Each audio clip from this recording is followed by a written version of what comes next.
Chapter 840. Thank you. He stepped forward and took the fruit. After thanking her, he stood beside Fengjiu again. Seeing this, she could not help but laugh. This child is so obedient. He's the little king of hell, the younger brother of a friend of mine. He asked me to take care of him recently.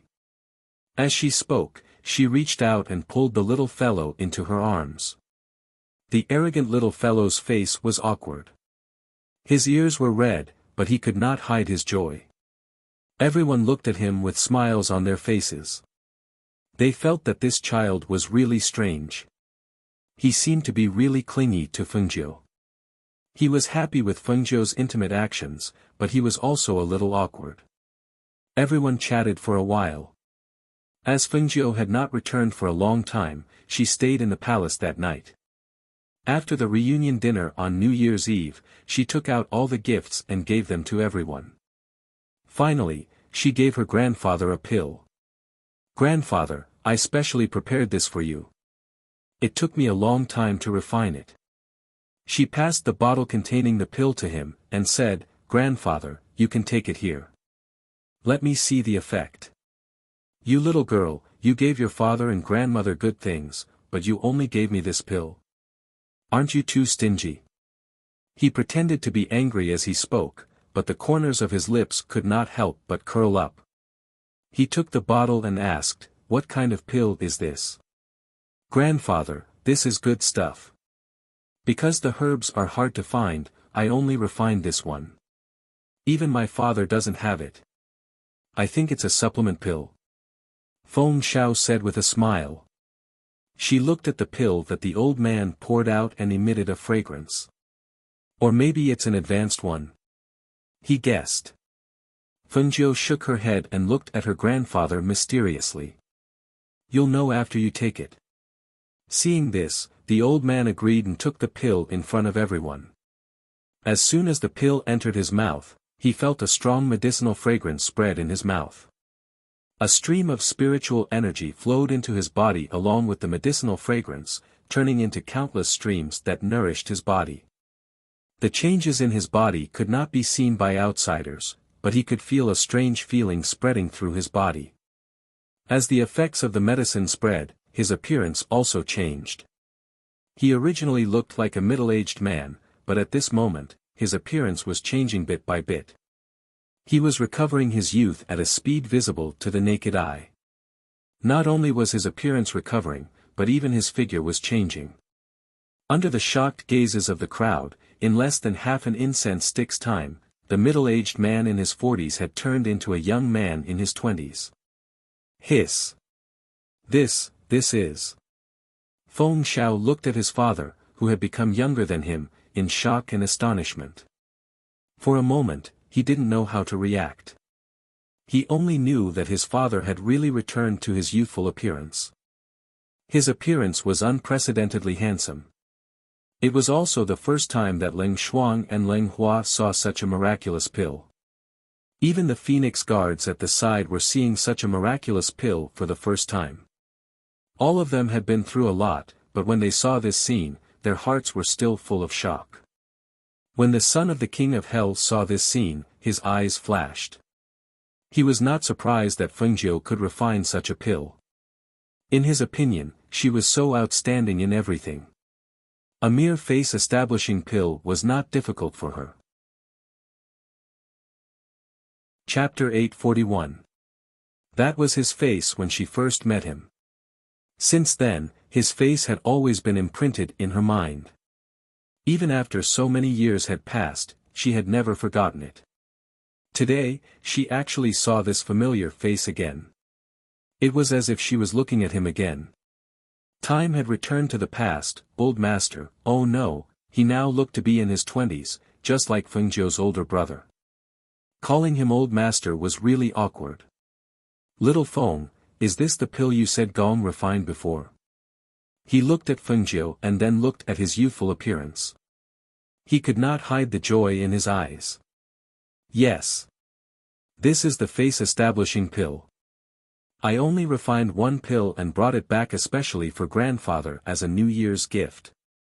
She then smiled and said, "Grandfather, are you satisfied with my gift?" "Ha ha ha, satisfied, satisfied, extremely satisfied." He laughed and looked at Su Shi beside him. He held her hand and asked nervously and expectantly, "Su Shi, look at me now. Is this good?" "Good, of course it's good." She smiled and nodded. She said to Fengjiu, "Little Feng, thank you. We're a family, there's no need to thank us." She smiled and said, "Tonight is the reunion night. I'll bring the little guy around the city. You guys should rest early." "Okay, then you guys be careful. There are many people tonight. Look after the son of King of Hell and don't get lost." They instructed. "Yes, I know." She smiled and led Ling Shuang, Ling Hua and the son of King of Hell out of the palace.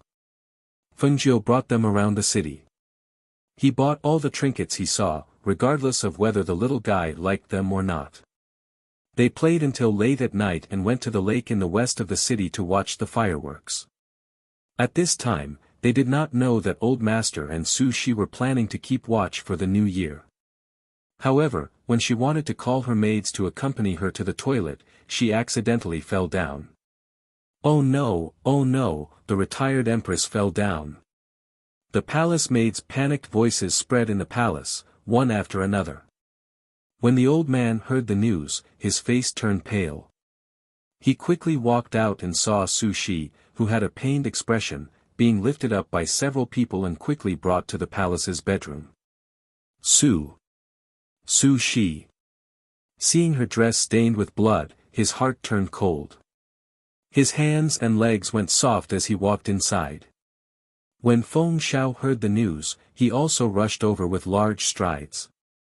However, when he saw this place, the palace maids were hurrying in and out, and several midwives were also hurrying inside. He grabbed a midwife who came out to order hot water and hurriedly asked, "What's the situation inside?" "Your Majesty, the Empress Dowager fell and her amniotic fluid broke. The fetus might be born prematurely. Furthermore, she was shocked by the fall. Her condition isn't too good now," the midwife said as she hurried back in. Hearing this, Feng Xiao frowned. He ordered the Feng guards to quickly find his daughter and wait outside. Not long after, he saw his pale father being pushed out by the crowd. Seeing his distraught and self-blaming father, he went forward and said, "Father, don't worry. It's okay. It's all my fault. I should have accompanied her. If I had, she wouldn't have fallen." Chapter 842. Seeing this, Feng Xiao comforted him, "It's okay, it's okay."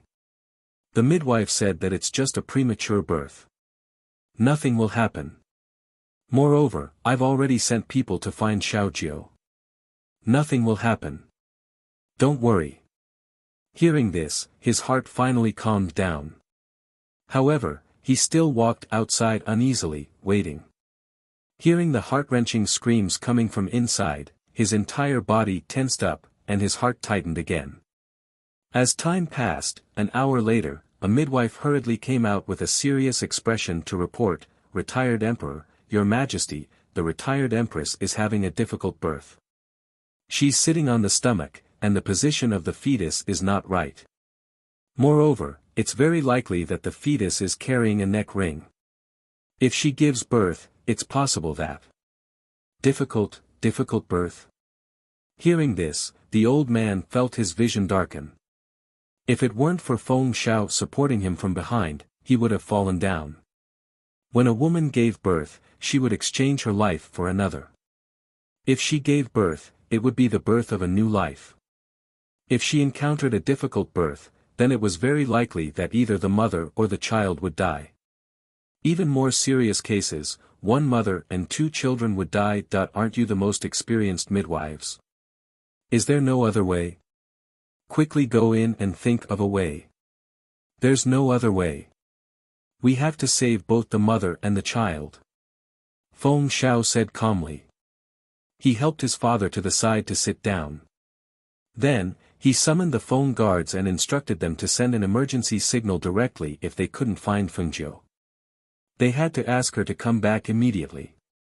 "Father, drink some tea to calm down first. Don't mess up the array. Mother is still working hard inside and needs your support." He comforted him as he poured a cup of hot water for him to calm down. He also had lingering fears about the road a woman had to go through to give birth. After all, this was the most uncertain thing. There were many things that could not be predicted. Take this incident for example. No matter how well they prepared, they did not expect her to fall, let alone that her fetus would not be in the right position. Most of the time, difficult births could only be left to fate because even doctors could not guarantee that the woman could give birth safely and smoothly and save the child and the mother's life. He asked someone to call Xiao Jiu back because he knew that her medical skills were very good. If something unexpected really happened, he hoped that she could save his lord's life. At this time, Fengjiu and the others outside were still unaware of what happened in the palace. They watched the fireworks explode on the lake and the beautiful fireworks dissipate into the night. They could not help but say, "It's beautiful, but it's a pity that it's only for a moment." The son of the king of hell tilted his head slightly and looked at her deeply. He did not say anything and just stayed by her side quietly. Suddenly, Leng Hua, who was standing behind them, saw a signal in the sky and his expression changed. He quickly walked to Fengjiu's side and said, "Master, the Phoenix Guards have sent an emergency signal." Hearing this, she was slightly startled. When she turned around, she saw that there were indeed 3 signals in the sky from the direction of the imperial palace. Seeing this, she frowned and stood up. The world has been peaceful recently. Nothing can happen. Why are there suddenly emergency signals? As she thought about it, her expression suddenly changed. Could it be that grandmother is about to give birth? No, I have to go back and take a look. As she spoke, she wanted to take the son of the king of hell with her.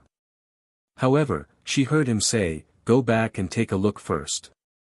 I'll follow behind Leng Hua and the others." Chapter 843. At this time, the palace was in a mess. The dangerous atmosphere made everyone tense. Basins of blood were brought out of the palace, and the strong smell of blood filled the air. The old man wanted to go in several times, but he was stopped by Feng Xiao. He was afraid that he would be too agitated and cause trouble if he went in. When the shouts inside gradually weakened, the 2 people's hearts sank, especially the old man. He felt as if he had fallen into a bottomless abyss. It was as if there was a huge rock on his chest, and he couldn't breathe. "Oh no, oh no." The midwife ran out in a panic, her hands stained with blood. The mother is about to faint, and the child is still missing. Retired emperor, monarch, I'm afraid that only one of them can be saved. Hurry up and make a decision. If you're late, I'm afraid that both the mother and the child can't be saved. When the old man heard this, his whole body trembled, and he fell onto the chair. Only one can be saved.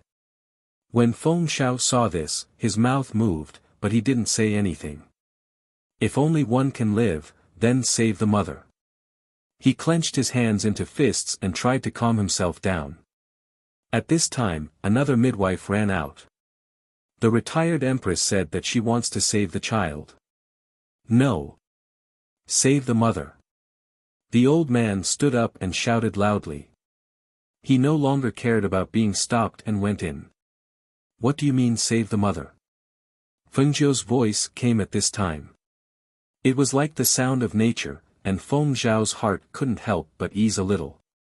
He turned around and saw his daughter, who was sitting on the rainbow glass feather, jump down from midair and come to him. Xiao Jiu, your grandmother fell and had a difficult birth. The midwife said that the umbilical cord can wrap around the neck. Now that she's about to faint, and the child hasn't been seen, I'm afraid that it's not good. Feng Zhao's voice was heavy, and his heart was heavy.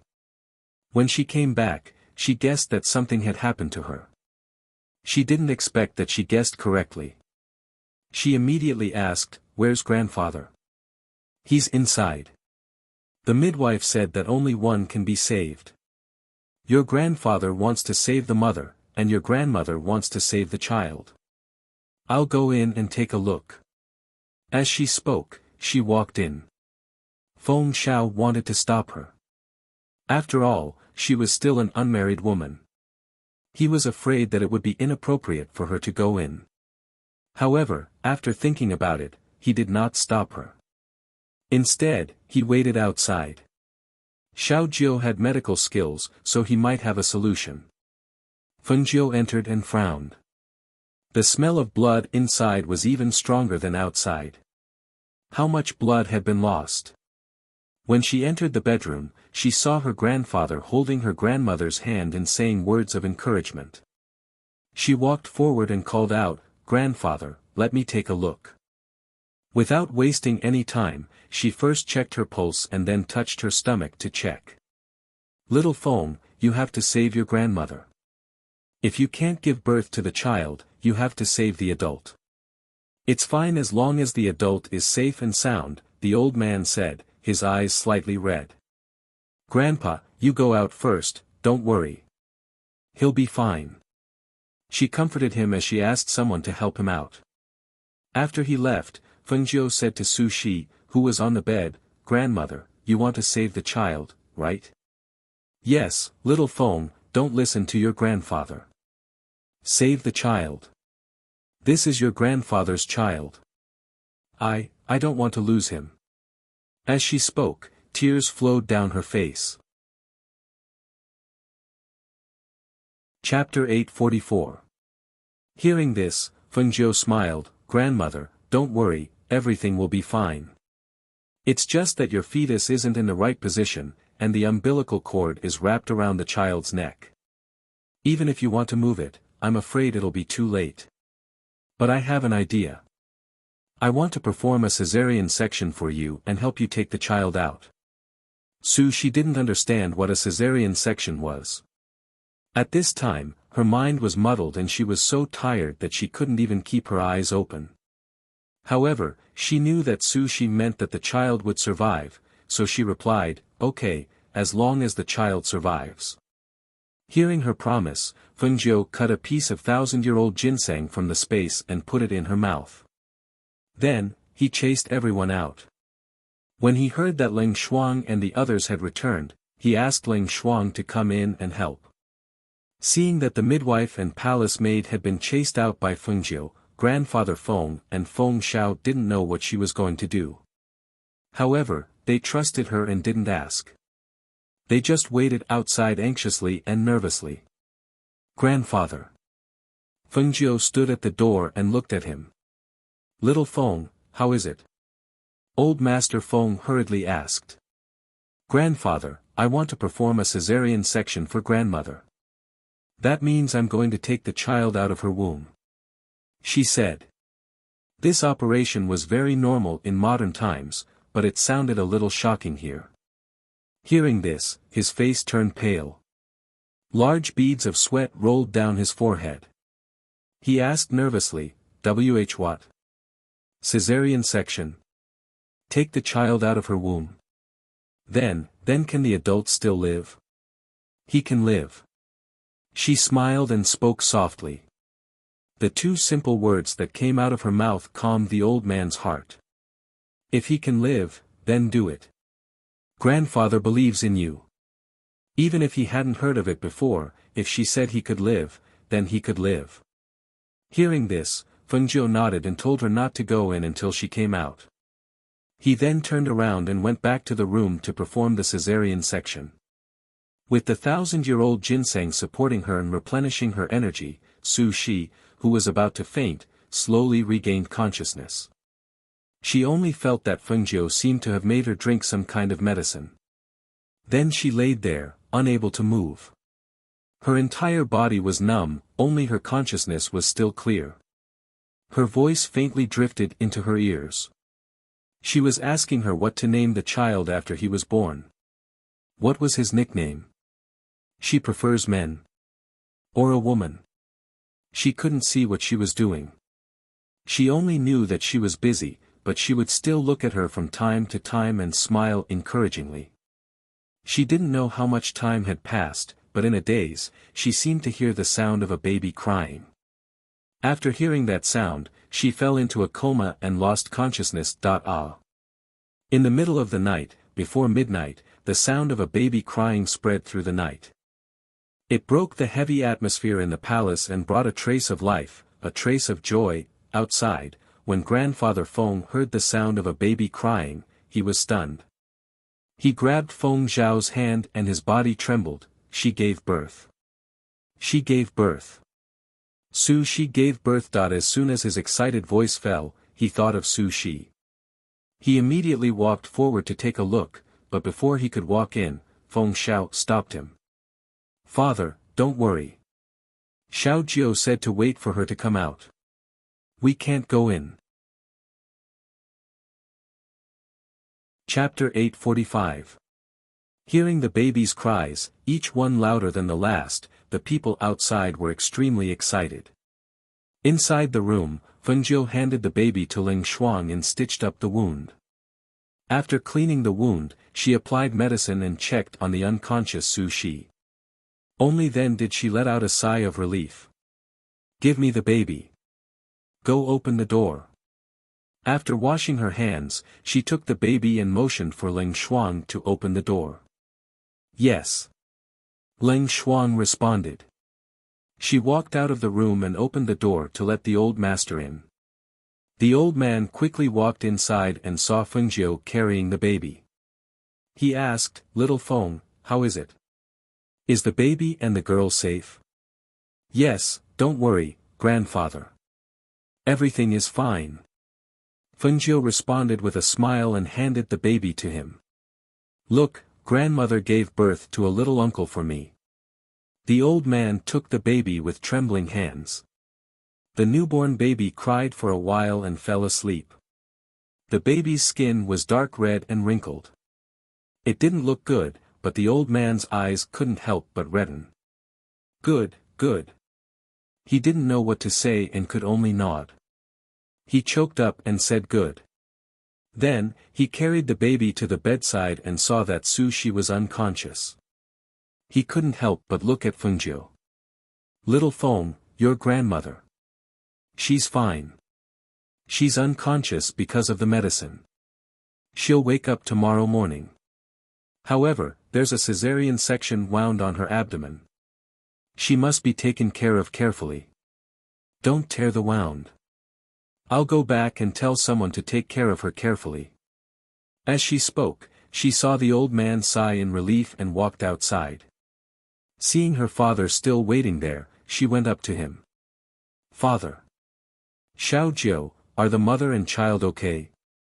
Feng Xiao asked with concern. "Yes, they're fine. The umbilical cord is indeed around the neck. If it wasn't for the cesarean section, I would have been worried. However, there's no need to worry now. They're fine. Grandmother will be able to get out of bed after resting for a while. It's good that they're fine." He nodded and asked, "Is it a boy? I heard you say it's a little uncle." "Yes, it's a boy. It doesn't matter if it's a boy or a girl as long as they're safe." He smiled and asked, "Is there anything you need the servants to do? Just tell me, and I'll explain it to them later. It's just that you have to be careful when taking care of grandmother. After all, she had a cesarean section. Her abdomen was cut open to carry the child out. The wound needs to be taken care of." The son of the king of hell, who was listening to her and Feng Zhao's conversation, did not look too good. It could be said that when he came here and heard about the dangers of childbirth, his expression had not been too good. His entire body had been tense, and his pitch-black eyes flashed. No one knew what he was thinking. After a long while, Fengjiu, who had settled the matter, entered the room again. After informing her grandfather, she brought the king of hell's son back to her palace in the harem. However, she saw the little fellow pursing his lips and keeping silent with his head lowered. She did not know what was going on. Thus, she smiled and asked, "What's wrong? Why didn't you say anything along the way?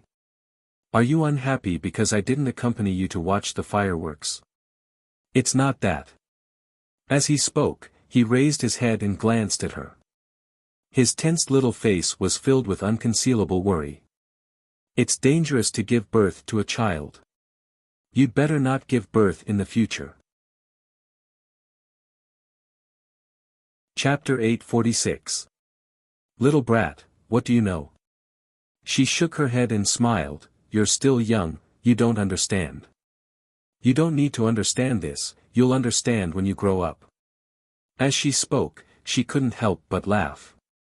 She didn't expect to hear such a sentence from him. She really didn't know what was going on in his little head. How could he say such a thing? On the way back, Fengjiu, who had just bathed, fell asleep very early due to her exhaustion from the operation. The child lying beside her, however, opened his eyes after she fell into a deep sleep. He reached out to seal her acupuncture points and got up, taking advantage of the night to sneak out. At the back mountain of the palace, Ren Xiang was pacing back and forth. When he saw the small figure walking over, he immediately went up to greet it. After sizing it up for a while, he stared at the shrunken figure of his master and could not help but laugh out loud. "Ha ha ha, master, I heard from Hui Lang that you cured the 1,000-year cold poison, but your strength was greatly reduced due to the loss of your cultivation method. Even your body was suppressed to the age of 3 or 4 due to the loss of your cultivation method. I didn't believe it at first, but looking at you now, you really look exactly the same as when you were young." They were all from the 8 great empires. He couldn't recognize Master when he was 3 or 4, but he could recognize him when he was 5 or 6. It was clearly the same as now. "I say, did the ghost doctor recognize you like this? Did you tell the ghost doctor?"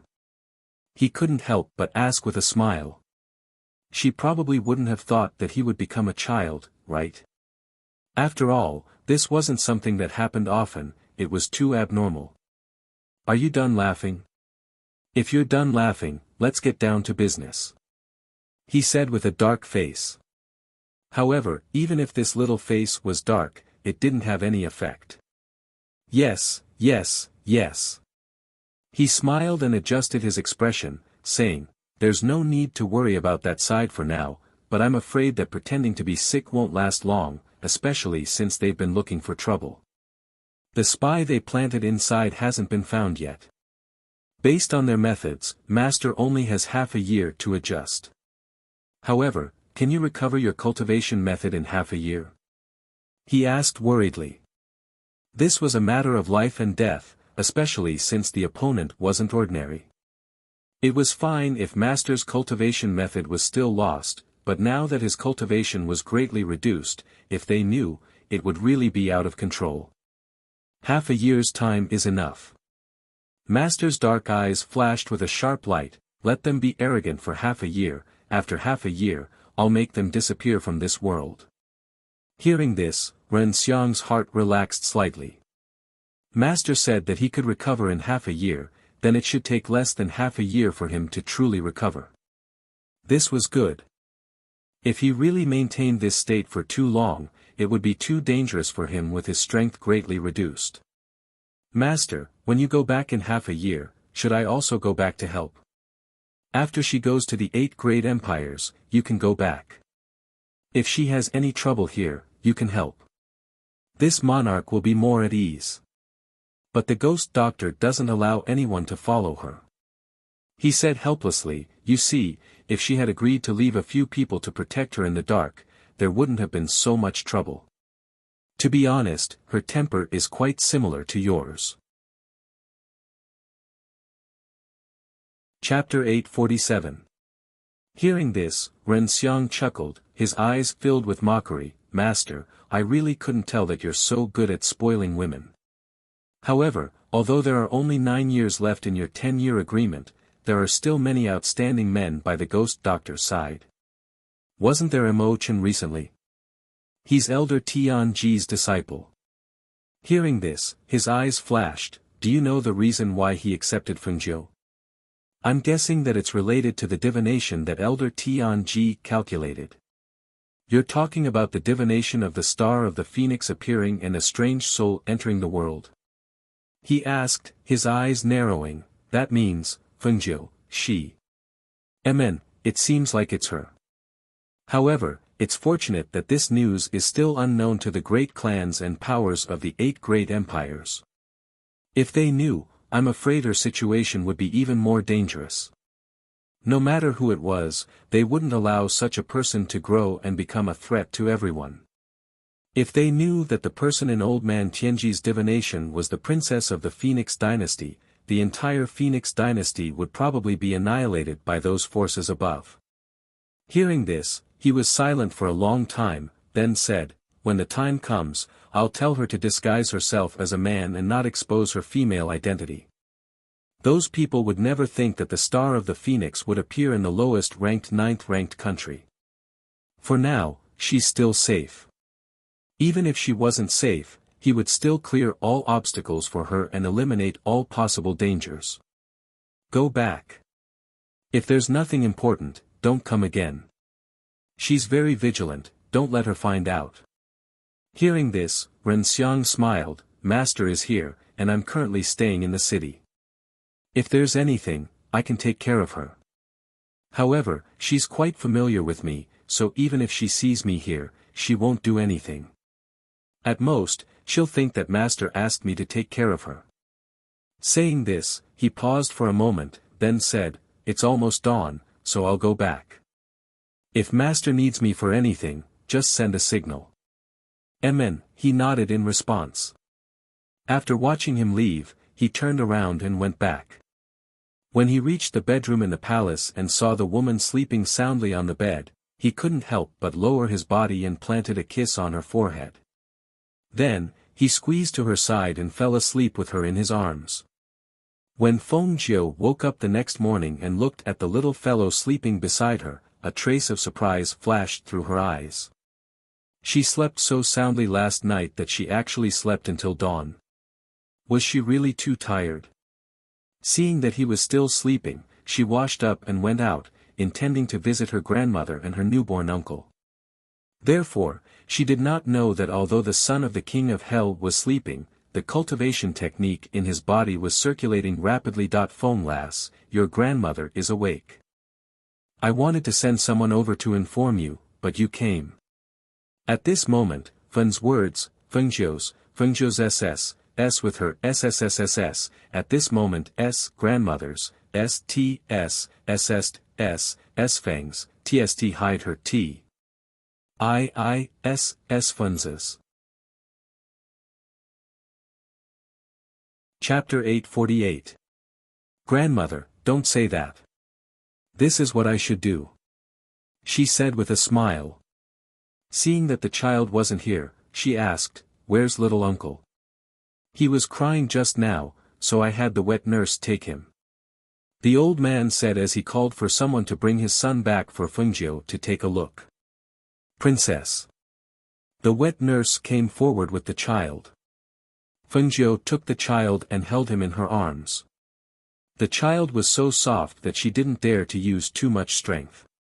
Perhaps because he had just eaten, the little guy opened his eyes and looked at her. Being teased by her, he began to giggle. Ah! He knows how to laugh this early. It looks like little uncle is very smart. She gently laughed as she played with the little baby in her arms. However, the baby was very sleepy and closed his eyes after laughing for a while, ignoring her. Hee. Grandfather, look, he's asleep. She couldn't help but bring him over for them to take a look. That's right.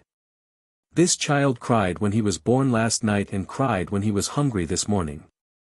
The rest of the time, he has been very obedient. The old man treated this child as if he was his own grandson. Hearing this, she smiled and asked, then what's little uncle's name? Grandfather, have you picked it? I've picked it.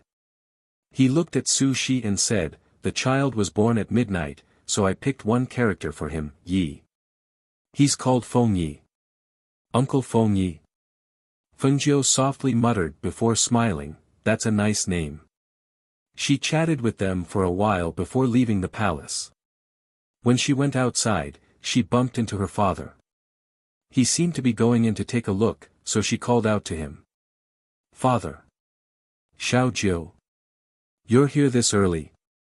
Seeing his daughter, a smile appeared on his dignified face. I came to see grandmother and little uncle." "Father, do you also want to go in?" "I think it'll be better if you come later. Grandmother just fell asleep and little uncle is also asleep." "Oh, so it's like that. Then I'll come back later to take a look." He nodded and said. "Father, shall we take a walk?" She took his hand and walked in the palace. The father and daughter strolled around and chatted until noon. When the meal was set and ready to eat together, Feng Jiu remembered that the little fellow had slept until now and didn't seem to see her. Just as she was about to send someone to wake her up, she saw the little fellow in a little black robe come in. "The little king of hell is here. Come sit down and eat with us." Feng Xiao could not help but smile when he called the son of the king of hell. He bowed to Feng Xiao and responded. After glancing at Feng Jiu, he walked to her side. However, the stool was rather high, and he couldn't sit on it at all. Therefore, just as he was about to climb up, he was picked up by someone. "Have a seat. Here, this is for you." Feng Jiu carried him to sit on the stool and scooped some rice and vegetables for him. He glanced at her and then picked up his chopsticks to eat. Feng Jiu and Feng Xiao chatted as they ate. After the meal, the few of them went out for a walk and drank some tea. Feng Xiao went back to handle some matters, leaving only Feng Jiu and the little king of hell. The two of them looked at each other, staring at each other speechlessly. "Little guy, tell me. Why do you like to stick to me so much?" She held her chin with one hand and asked with a smile. Hearing this, he glared at her. "Since when did I stick to you?" Chapter 849. The son of the king of hell glanced at her and said, "He just wanted me to tell you not to fool around while he's not around. Crush those rotten peach blossoms as soon as possible and don't let them stick to you. Also, don't get too close to men." Hearing this, Feng Jiu froze for a moment, then laughed. "Little devil, do you know what rotten peach blossoms are?" He turned his head away and did not speak. "Okay, let me tell you. You can play around in the palace as you wish. You can also leave the palace to play, but you have to be brought by Ling Xuan or Ling Hua. Don't run around by yourself, be careful of being kidnapped by human traffickers. What about you? What are you going to do?" He frowned slightly and asked. "In March, there will be an alchemy competition in Sanyi country. I heard that the prizes are quite generous. While I'm at home, I plan to refine a pill and participate." She smiled and said, "I'll return to Feng Manor to refine. Do you want to stay in the palace or return to Feng Manor with me? But I'll say this first, I won't have time to take care of you after I return to Feng Manor. Also, you can't disturb me when I'm refining pills. And, I'll go to Feng Manor with you." He said. "Okay, let's go tell grandfather and the others and then return." She held his hand and led him to the palace. In the following days, just as Feng Jiu said, she buried herself in refining pills. However, the son of the king of hell did not disturb her because he was also cultivating. In the blink of an eye, half a month passed. This day was the 15th of the first lunar month. After a loud rumbling sound came from Feng Jiu's alchemy room, a rich medicinal fragrance filled the air. When the qi flow dissipated, she took out 3 pills from the alchemy room. 2 of them were brownish-red in color. Regardless of whether it was the pill veins or the spiritual aura, they were all normal pills. They were not level 5 because they were not level 5 pills to begin with. However, the other pill was a reddish-orange color, as if it had mutated. The medicinal fragrance still filled the air, but it was completely different from what was recorded in the pill formula. She used a silver needle to test the pill, only to see that when the silver needle touched the pill, a strange black color appeared. Deadly poison? She was a little astonished. The pills used were clearly the same, so how could this one be deadly poison? Although he was puzzled, he still carefully put the pill away and put it together with some other poisonous pills in the space. According to the recipe in the space, this 5 elements pill has been successfully refined. I wonder if its effects are really as miraculous as described. She held the pill and looked at it, her eyes filled with curiosity. She had found the 5 elements pill recipe in her space. It wasn't left behind by her master, but by the original owner of the space. Following the steps of refining the pill, he didn't expect that he would actually succeed in half a month. In this world, the reason why people can cultivate is because they have spiritual roots. However, other than the younger generation of cultivator clans who have spiritual roots, ordinary people who want to have spiritual roots are 1 in 10,000. However, if this 5 elements pill is really as described in the pill formula, then it really is a pill with unlimited value. She was excited. She immediately put away the pill and walked out of the alchemy room. Seeing Leng Hua arranging the medicinal herbs in the courtyard, she asked, "Leng Hua, where is Leng Hua? Hurry up and call him over." Chapter 850. Not long after, Leng Hua followed Leng Shuang into the courtyard. They saw their master pacing back and forth in the courtyard, muttering something. They looked at each other and walked forward. "Master." Leng Hua called out. He looked at her and asked, "Why are you looking for me?" "Come, come, come." She pulled him to sit down when she saw him. She took out a pill. "Eat this and let me see." "Yes." There were no questions, no doubts, no worries or uneasiness. He didn't care what kind of pill it was. He took it and swallowed it, not minding at all that he was the one who tested the pill. However, after taking the pill, within a few breaths, Leng Hua's forehead broke out in large beads of sweat. His entire body tensed up. His hands were tightly clenched, as if he was restraining something. Leng Shuang saw this and looked at him worriedly. However, she didn't say anything.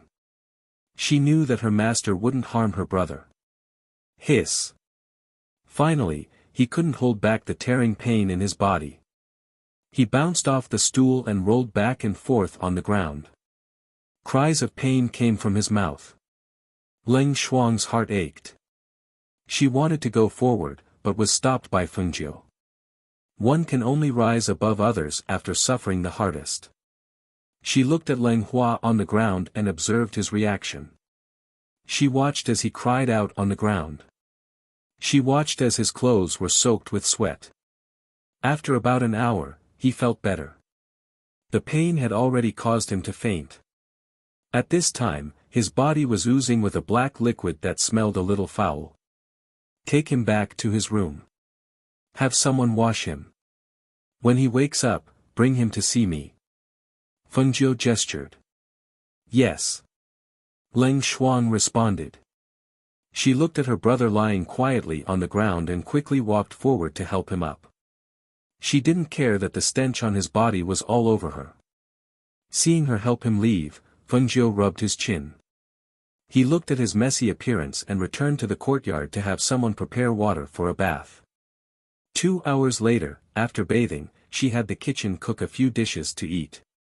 When she was almost full, she saw Leng Shuang bring Leng Hua, who had woken up and changed his clothes, in.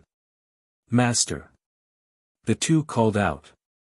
She looked at him, sizing him up from head to toe, and then said, "Tell me, how do you feel after eating the pill?" "Yes."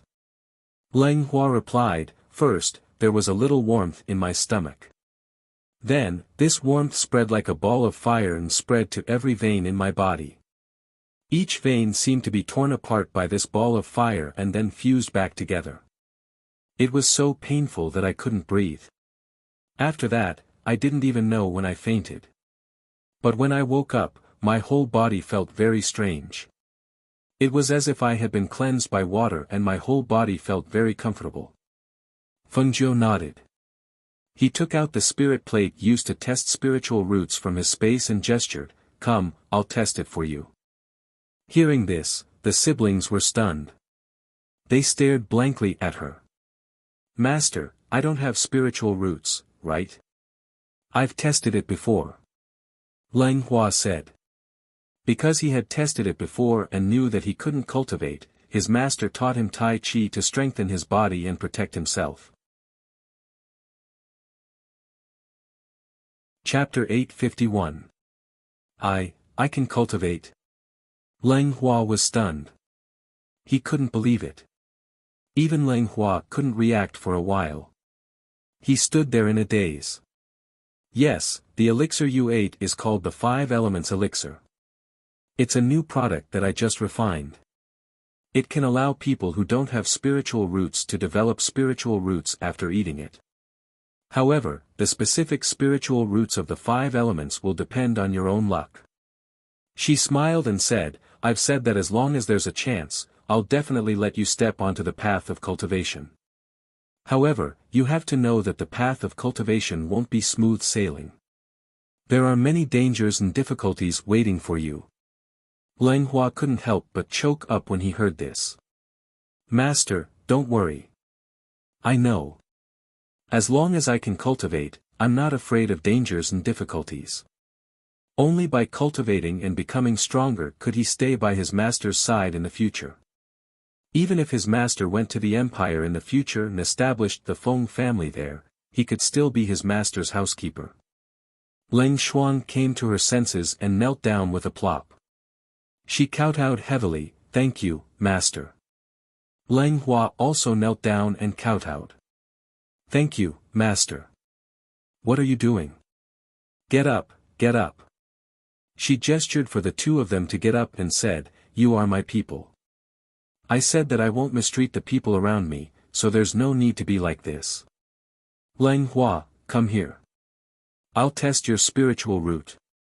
She waved her hand and gestured for him to come forward. "Yes." Lang Hua was a bit nervous. He walked up to her and placed his hand on the testing spirit disc. When he saw that the spirit disc was of the water attribute, he let out a sigh of relief. It didn't matter what kind of spiritual root it was. As long as it could cultivate, it was fine. It's a single water spiritual root? She was a little surprised and smiled. "I didn't expect that a single water spiritual root could be born after taking the 5 elements elixir. The cultivation speed of a single spiritual root is faster than that of a dual spiritual root. Not bad, it seems that you are the only one with a water spiritual root around me." She put away the spirit disc and took out the chi drawing spiritual art from her space and gave it to him. Immortal cultivation is similar to being a Xian martial artist. As long as you can draw chi into your body, you can be considered a spirit practitioner. Above the spirit practitioners are spiritual masters, then great spiritual masters, foundation building cultivators, golden core cultivators, and nascent soul cultivators. It's very important to stabilize your foundation step by step. "Yes, I'll remember that." He accepted it excitedly. An indescribable feeling filled his heart, and he couldn't wait to return to his room to cultivate. "Go. Cultivate well and ask me if you don't understand," she said with a smile, indicating that he could go back. "All right, then I'll head back first."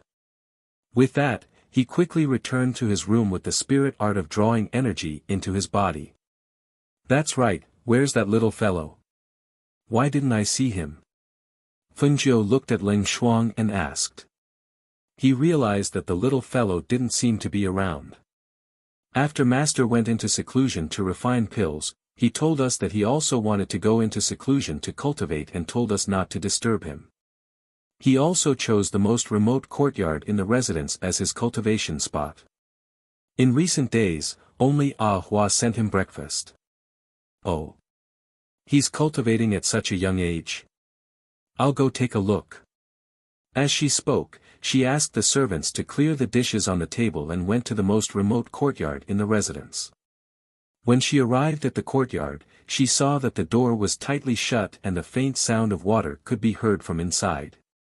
She couldn't help but raise her eyebrows and called out, "Little king of hell. Little fellow. Little brat. Is he inside? I'm going in." Chapter 852. Little brat, what the hell are you doing? Fengjiu walked in with large steps and saw that the ground was covered in water. There was a gurgling sound coming from the tub that was half the height of a person, as if someone was choking on water.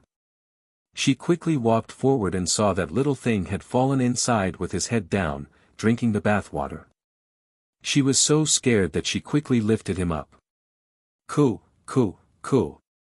He fiercely coughed and his face turned red, but before he could catch his breath, his butt was slapped by her. "Pa, pa, pa. You little brat. You're not even as tall as the tub, yet you didn't ask anyone to help you. If you drown in the tub, I'll see if you'll be embarrassed." Fengjiu was angry.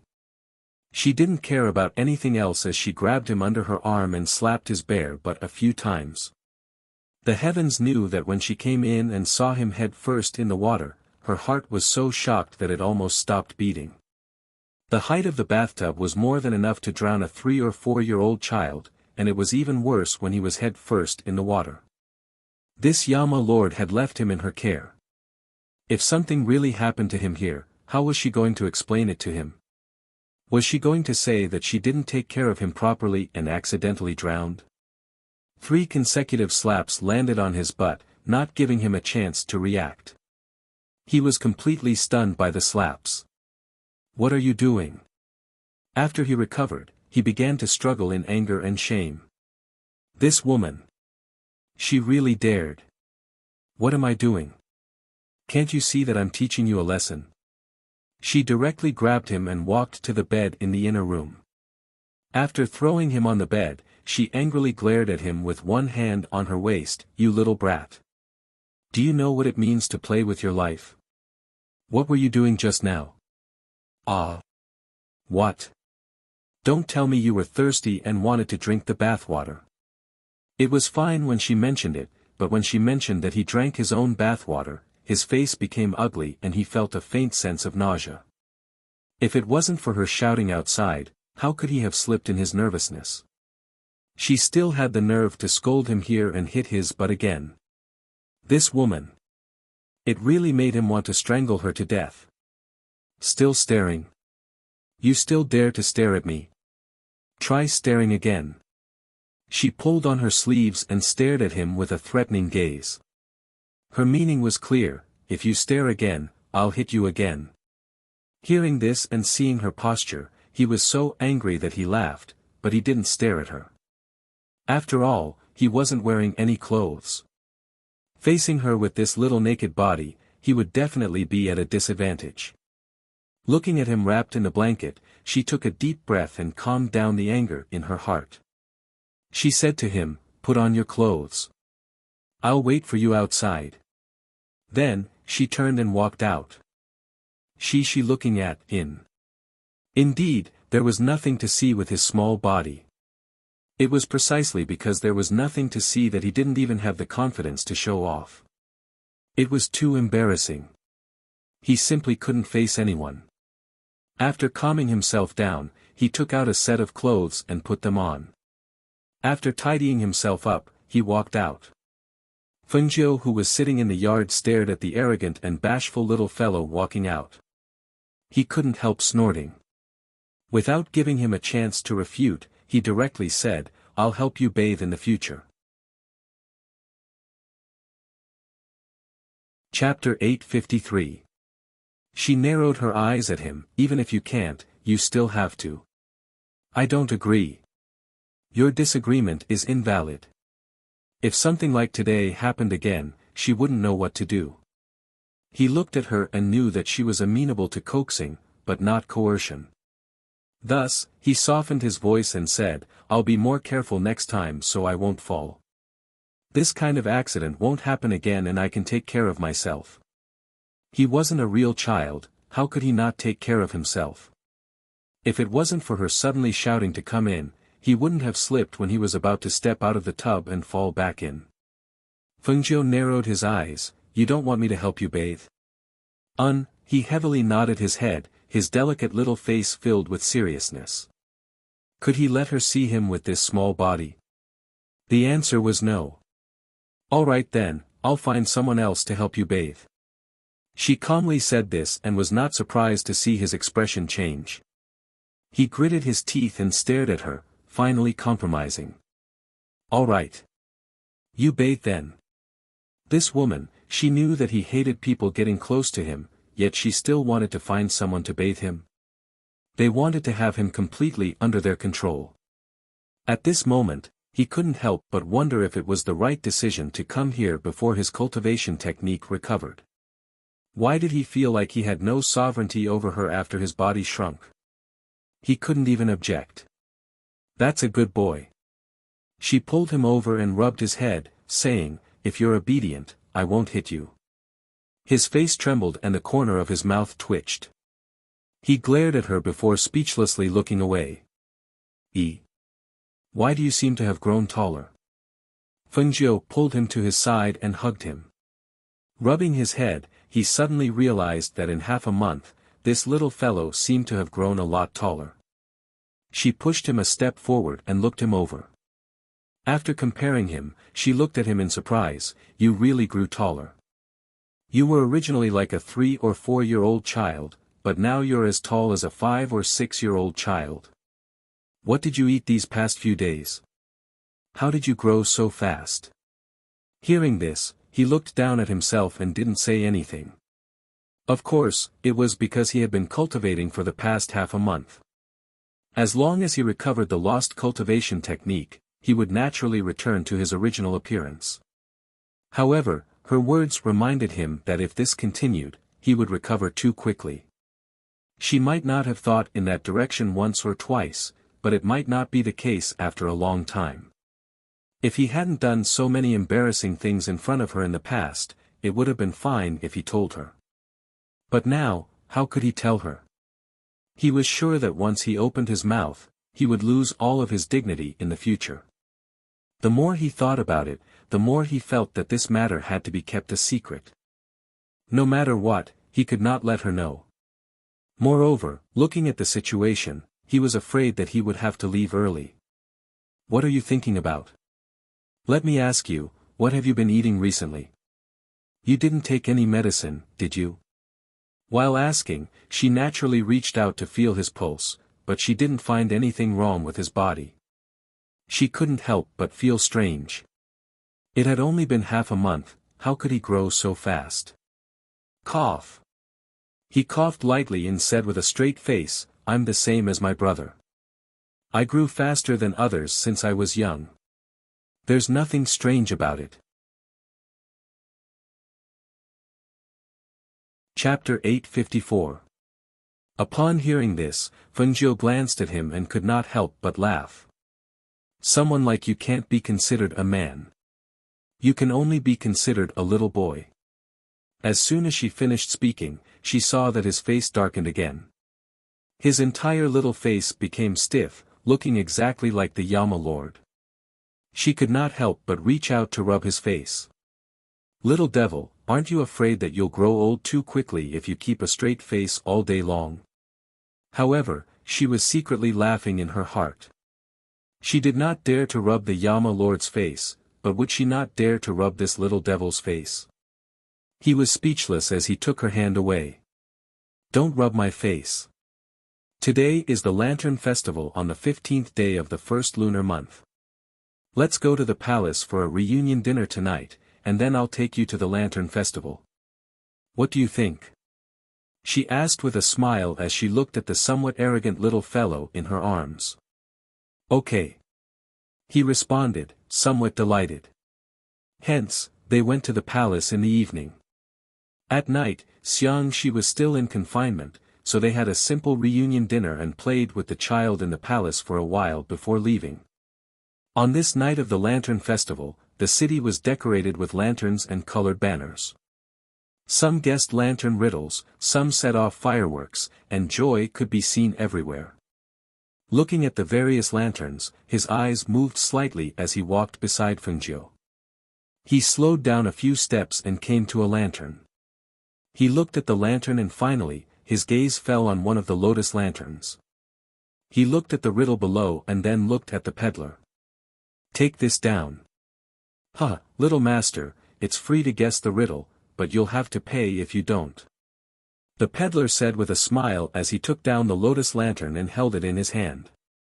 He asked, "Little master, the riddle of this lotus lantern is, one side is red, the other side is green, one side is happy with the wind, and the other side is happy with the rain. Guess one word." "Autumn." The son of the king of hell said as he reached out his small hand. "Give it to me." The smile on the peddler's face froze. He turned back to check the riddle before passing the lotus lantern to him. He smiled and said, "Little master, you're so smart. You got it right in one guess. The riddle is autumn. Not bad, this lotus lantern is yours. You like this?" Fengjiu walked over with a lantern in his hand, but it was in the shape of a fish. "I thought you would like this." She waved the lantern in her hand and handed it to him. He glanced at it and took it. At the same time, he handed over the lotus lantern in his hand. "This is for you." "For me?" When she heard that, she smiled and narrowed her eyes. She was a little happy and a little surprised as she took it. "Thanks." Seeing her happy smile, he slightly opened his eyes and tried hard to maintain a cold expression, but the corners of his lips couldn't help but curve up, revealing his happy mood. "Which one do you want? I'll send you back." He held the fish-shaped flower lantern in one hand and raised his head slightly to look at her. As long as she liked it, he had the ability to get it for her. "One is enough. Let's go. Let's go to the front to eat glutinous rice balls." She smiled and narrowed her eyes. She held the lotus lantern in one hand and held his hand with the other.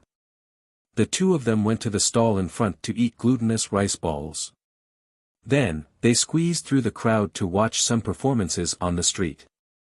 Finally, they went to watch the fireworks. It was midnight when they returned to Foam Manor to rest. After bathing, the son of the king of hell, who was lying on the bed, looked at the woman standing by the window and looking at the distant night sky. He asked, "What are you looking at?" Chapter 855. Hearing this, the son of the king of hell on the bed blinked. It turned out that she would miss him too. She would stand by the window and look at the sky when he was not aware of it. Thinking of this, a warm current flowed through his heart, and his heart became unusually soft. At this moment, he really wanted to tell her that he was here. "His cold poison has been cured, you don't have to worry." A childish voice came from behind. Fengjiu turned to look at the little fellow on the bed. "It's cured? How did he solve it? That's 1,000-year-old cold poison. If it was so easy to cure, the cold poison wouldn't have been lurking in his body for so long." Hearing this, he pursed his lips and glanced at her. "Of course, I paid a hefty price, but it's cured." As he spoke, he paused for a moment and explained, "You didn't ask me earlier, and I forgot to tell you." Fengjiu came to the bedside and looked at him who was covered with a blanket. "Are you really his younger brother? Why didn't I hear him mention that he has a younger brother before?" Hearing this, he pulled the blanket higher and yawned. "I'm so sleepy, I'm going to sleep first." As he spoke, he closed his eyes and did not intend to answer. Seeing this, Fengjiu shook his head and smiled. This little brat was very crafty. It was really hard to pry information out of him. She took off her outerwear and lay down in her underwear. She reached out and naturally held the child in her arms. With this hug, she felt that he was much bigger than half a month ago. She was puzzled. How did he grow so fast? The next morning, she brought the son of the king of hell to the Peach Blossom Cove. It had been half a month since she came back. She was so engrossed in refining that she almost forgot to ask the old man about the green lotus in her belly. Although she had advanced to the peak of the foundation establishment stage, she still took out a wisp of spiritual power to nourish the green lotus in her dantian. The most annoying thing was that after nourishing it for almost a year, it still looked the same. If this went on, she would doubt whether the green lotus would bloom. Or did it have other effects or uses? Unexpectedly, when she arrived at the Peach Blossom Cove, she searched inside and out but did not find any trace of the elder. Thus, she summoned the family of ghost cultivators who were cultivating here and asked them about it. Only then did she find out that the elder had left not long after she left last year. Is he afraid that I'll come back to look for him? How could he just leave without saying a word?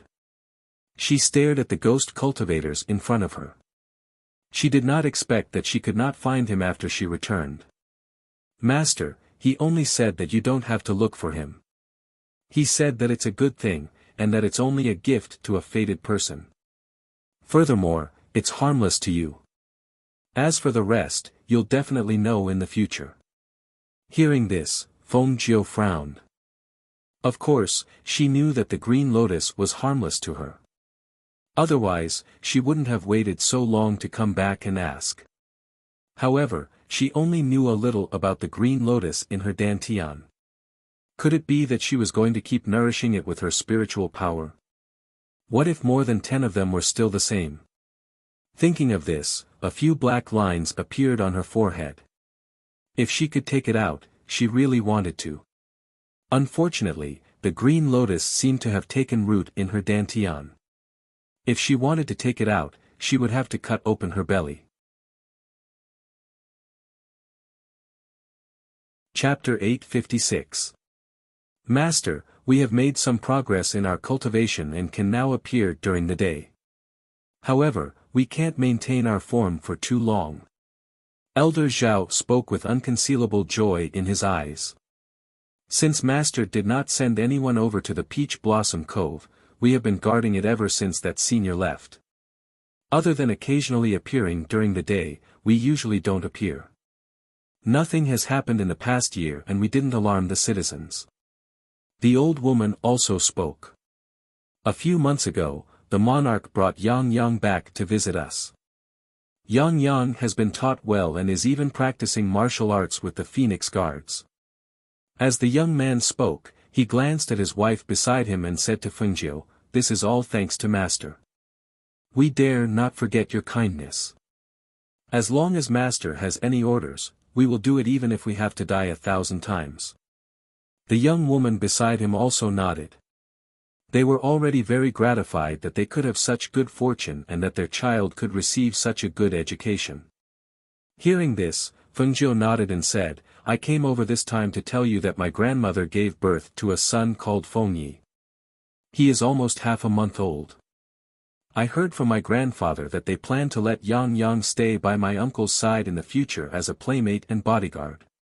Hearing this, the 4 of them were overjoyed. They looked at each other and quickly thanked her. "Thank you, Master.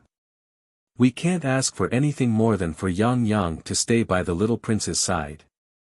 Being able to let Yang Yang stay by the little prince's side, grow up together, learn together, and have a strong relationship in the future. It was not something an ordinary bodyguard could compare to. They were very grateful for such a good opportunity. "I'll leave the Peach Blossom Cove to you guys. If there is anything you can't handle, find the Phoenix Guards to handle it." She instructed them and reminded them of a few things before returning to the Feng residence with the little Prince of Hell.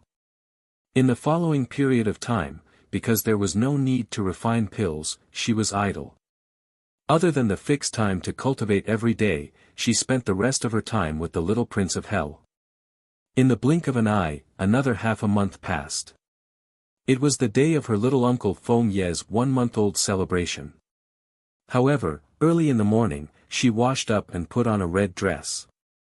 When she returned to the bedside, she saw the little fellow sitting on the bed with a distressed expression. She couldn't help but ask with a smile, "What's wrong?" "The clothes are too small." He picked up the clothes to show her. The sleeves were too small, and the bottom of the robe was also too short. "You've grown taller again?" She blinked in surprise. Tian didn't feel that he had grown taller, but when he compared himself with the clothes, the difference was obvious. The little fellow who was originally 5 or 6 years old now looked like a 6 or 7-year-old. It had only been a short month, but he had only grown taller than before. She couldn't help but worry. She had been living and eating with him for the past half a month, and she had not seen him eat anything. She really did not know how he grew so fast. Could it be that what he said was true? Were their genes really that powerful? He looked at her without saying a word. Another half a month had passed, and he had indeed grown a lot taller. Moreover, with the recovery of his cultivation technique, he recovered faster towards the end. He knew that it was time for him to leave. He could not stay any longer. Chapter 857. Therefore, she asked someone to change his clothes before bringing him to the palace. The banquet was held in the imperial garden. When they arrived at the palace, there were already many people there. Today, only some aristocratic families and friends were invited, as well as relatives from Su Shi's side. The banquet was not very grand. It was just for everyone to gather and see the child. Feng Xiao greeted everyone in the imperial garden. Old Master Gung was still in the back of the palace. When Fengjiu brought the son of King of Hell over, everyone stood up and bowed. "Greetings, Princess. Long time no see, Princess. You're becoming more and more beautiful. Little Feng, you're becoming more and more beautiful. Ha ha ha ha." Seeing everyone greet her, she smiled and said, "Everyone, please take a seat." She found a seat and sat down. She chatted and laughed with everyone. "Ha ha ha, your grandfather is so lucky to have a son. In the blink of an eye, the child is 1 month old. Time flies." Old Master Gung sat beside Fengjiu and said to her, "Yes, time flies. It feels like the day I went to propose marriage was just yesterday. I didn't expect the child to be born when I came back this time." She chuckled and poured a glass of wine for him. "Grandpa Gung, please drink first. I'll go over there to make a toast and have a chat."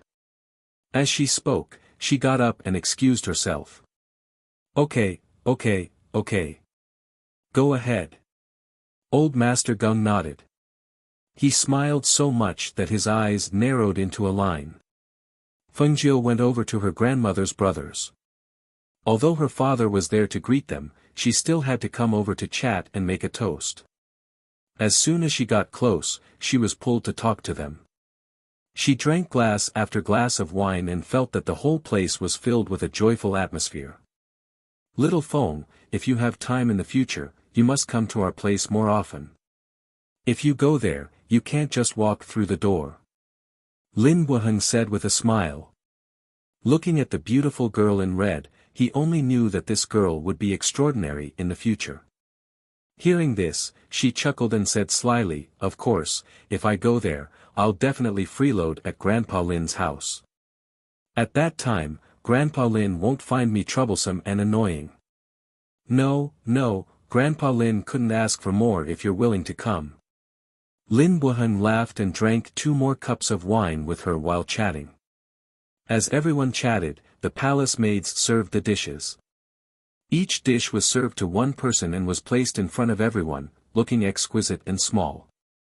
Then, the old man strode out with the 1-month-old Feng Yi in his arms. His voice could be heard even before he arrived. "Ha ha ha, thank you all for coming to my son's 1-month-old birthday party." When they heard this voice, everyone was stunned because the voice was very young. It was different from the old man's voice in the past. Therefore, they all stopped drinking and looked in the direction of the voice. When they saw who it was, they couldn't help but widen their eyes in astonishment. Their jaws almost fell to the ground. That tall and slender figure, with an imposing appearance, dressed in a dark golden luxurious robe, a jade belt tied around his waist, and a jade pendant with tassels as decoration, a handsome young man with jet black hair, was the Feng Sanyuan they were familiar with. Chapter 858. Sanyuan, you advanced again? Old Master Gung asked, a little dumbfounded. His face was exactly the same as when he was young. After the passage of time, there was a steadiness that young people did not have. I don't think so. You're still a martial emperor, but why do you look? Even Lin Wuheng looked at him in disbelief. His strength had not improved, so why? Suddenly, a thought flashed through his mind. He could not help but look at Fengjiu, who was smiling at him. That's right, how could he forget about her? She was the ghost doctor, so she naturally had the ability. That meant that Feng girl must have refined some medicine to restore Sun Yuan's youthful appearance. When he thought of this, he could not help but sigh in his heart. Why was such a good girl not part of his family? If only he had such a biological granddaughter, how great would that be? Ha ha ha, no. It's just that Feng girl brought me a New Year's gift. It's the face establishing pill that the ghost doctor recently refined. Let me tell you, this face establishing pill is. He proudly and complacently showed off to them, telling them how miraculous and precious this medicinal pill was, causing everyone to be extremely envious. Come. Let me hug my little nephew. As Lin Wuheng spoke, he took the child from Feng Sanyuan's arms. The 1-month-old child's skin was already pink and tender. Moreover, the child grew up on the ground. In addition, he was well fed. This white and chubby child was very likable. He looks like my little sister, Lin Wuheng said, his eyes full of love. When the others saw this, they looked at each other and smiled. They asked about the child's name and Su Shi's situation. Su Shi's brothers carried one after another, and almost all of them carried the child. Of course, the others only watched and did not carry the child. After all, they were not close relatives. Moreover, it was not easy to carry a 1-month-old child. The crowd only dispersed when they reached the depths of the palace. After arranging the accommodations for the Lin family, Fengjiu went to her father's palace. Father, little uncle is already 1 month old. I want to leave tomorrow. So soon? When Feng Xiao heard this, he couldn't help but feel a little reluctant. His daughter had only been back for a month, and now she had to leave again. This time, he was afraid that he wouldn't be able to see her again for another year. Hearing this, she smiled. I'm planning to attend a pill appraisal convention. I don't know how long it'll take, so I'll have to go earlier. As she spoke, she held his hand and whispered, Don't worry, I'll come back when I have time. She had originally planned to tell him about her mother, but after thinking about it, she decided not to. She didn't want him to worry about her. It would be better to give him a surprise when she brought her mother back in the future. As for her mother's family, she believed that as long as her status was promoted in the future, even the aristocrats of the first-class country would try their best to establish a relationship with her. At that time, she wouldn't be afraid that she wouldn't be able to enter the Shangguan family and see her mother. All right. Then you must be careful when you're outside. Take Ling Shuang and Leng Hua with you. They are both loyal to you. Leng Shuang can help you take care of everything. Leng Hua is also very attentive. I can only be at ease with them by your side. Although he was reluctant to part with her, he knew that when a bird grew up, it had to fly away from its parents. As her father, he couldn't stop her. He could only hope that everything would go smoothly and safely outside. Chapter 859. By the time they returned to the Feng Manor, it was already late at night. After bathing, Fengjiu dried his hair while saying, We'll leave tomorrow. We're going to the country of Yi to participate in the pill appraisal convention on the 3rd of March. That's right, the clothes I had someone make for you will be sent over tomorrow morning. After saying this for a while, she did not hear the little guy reply, so she glanced over and saw him sitting cross-legged on the bed looking at her. She said, "What is it?" This little guy had not said much ever since he came back today. Was he unhappy? "I'm going to leave." He looked at her as he spoke. Hearing this, she was stunned for a moment before reacting. "You're going to leave? Who are you going with? Is someone coming to pick you up?" "They'll be here at midnight." He looked at her. His mouth moved as if he wanted to say something, but he did not say it. "Why didn't you say so earlier?" She walked over to the bed and asked, "Hui Lang is coming to pick you up. Is it safe to go back now? Would it cause trouble for him? If he can't take care of you, you should follow me. It's fine to go back after a while. Ren Xiang is coming to pick me up." As he spoke, he shook his head. "No, I have to go." Hearing this, she looked deeply at him and said, "Then I'll have someone send the clothes over right now." As she spoke, she walked outside and told the Leng Shuang before walking back in. "You're going to leave. Do you want me to prepare something for you? Food? For use? Or for fun?" she asked. She felt a bit reluctant. Although this little brat was arrogant and awkward, after being together for a while, he suddenly said that he was going to leave. She really did not want to part with him. "No need. Just sit with me for a bit," he said. Hearing this, her heart skipped a beat. She sat down on the edge of the bed and crossed her legs like him.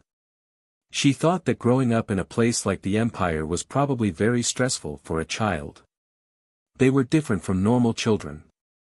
Thus, she sat with him and chatted with him from time to time until midnight arrived. Hearing a sound from outside, the two people in the room could not help but look at each other. "I'm going to leave," he said. "I'll send you off." She stood up and put on a coat to send him off. Who knew that he would see her out with a coat on, so he grabbed her hand. "What happened?" She turned around and asked. The little fellow stood up from the bed and stared at her coat. "Put on your clothes before you go out." Hearing these old-fashioned and domineering words, Fengjiu couldn't help but laugh. She took off her coat and put it on. Just as she was about to tie the belt, she saw a pair of small hands take over her work and tie the belt for her waist seriously and attentively. Seeing this, a trace of gentleness flashed through her heart. She thought that if she had children in the future, she would be just as considerate. "All right." He looked up at her and said seriously, "Don't fool around." Feng Jiu was slightly stunned, and then laughed out loud. He tapped his nose lightly and said, "Little devil. I'm serious." He frowned. "Don't fool around. Pay more attention to your own safety outside. If you encounter someone you can't beat, run." I know. She shook her head and couldn't help but laugh. She bent down and was about to pick him up when she saw him get off the bed and put on his boots. He said, "I'll walk by myself. You don't have to send me off."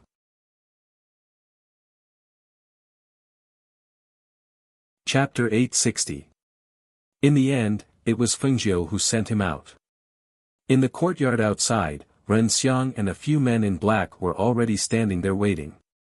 The door opened and the two people inside walked out.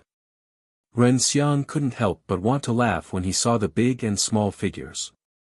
However, he knew that he couldn't expose his master's secret, so he secretly pinched himself and suppressed the smile that was about to appear on his lips. "Ninth young master." Ren Xiang nodded slightly in greeting. "Are you the one sending him back?" Fengjiu looked at him and raised his eyebrows. "No, I'm only sending him to a place and someone will meet him there." He added, "Don't worry, I'll arrange for someone to protect him. There won't be any problems." Hearing this, Fengjiu nodded and said to the son of the king of hell, "Go. Be careful on the road." Seeing that they didn't even have a sedan, she took out a cloak from her space and tied it around him. "It's windy at night, don't catch a cold."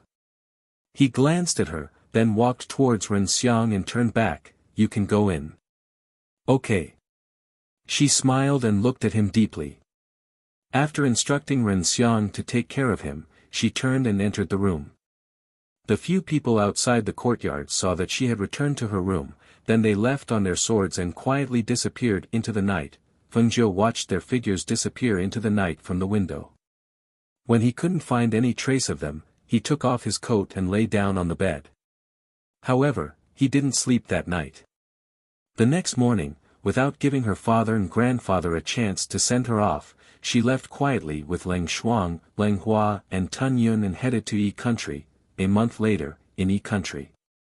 Yi Country was a 5th-class country with a status above 6th class. Just the journey to Yi Country alone took her a whole month. Of course, there were some sightseeing along the way. The border of a 5th-class country was national defense and people below that level were not allowed to enter unless they had proof of identity. Feng Jiu was a medicine saint and could even go to a 3rd-class country, not to mention a 5th-class country. This was also the reason why she rejected Mo Chen. If she could come by herself, why would she come with him? However, would Mo Chen be here as well?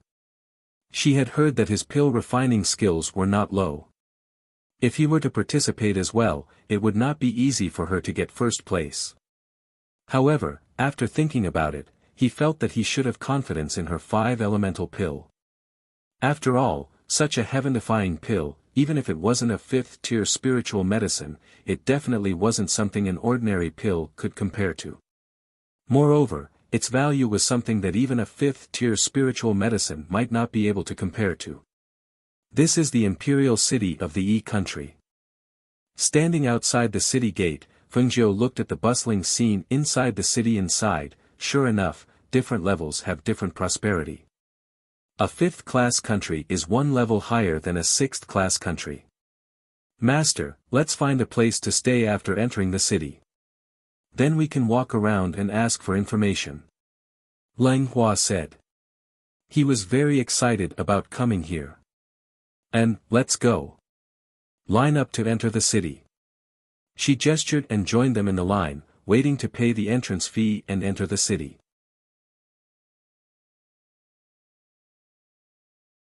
Chapter 861.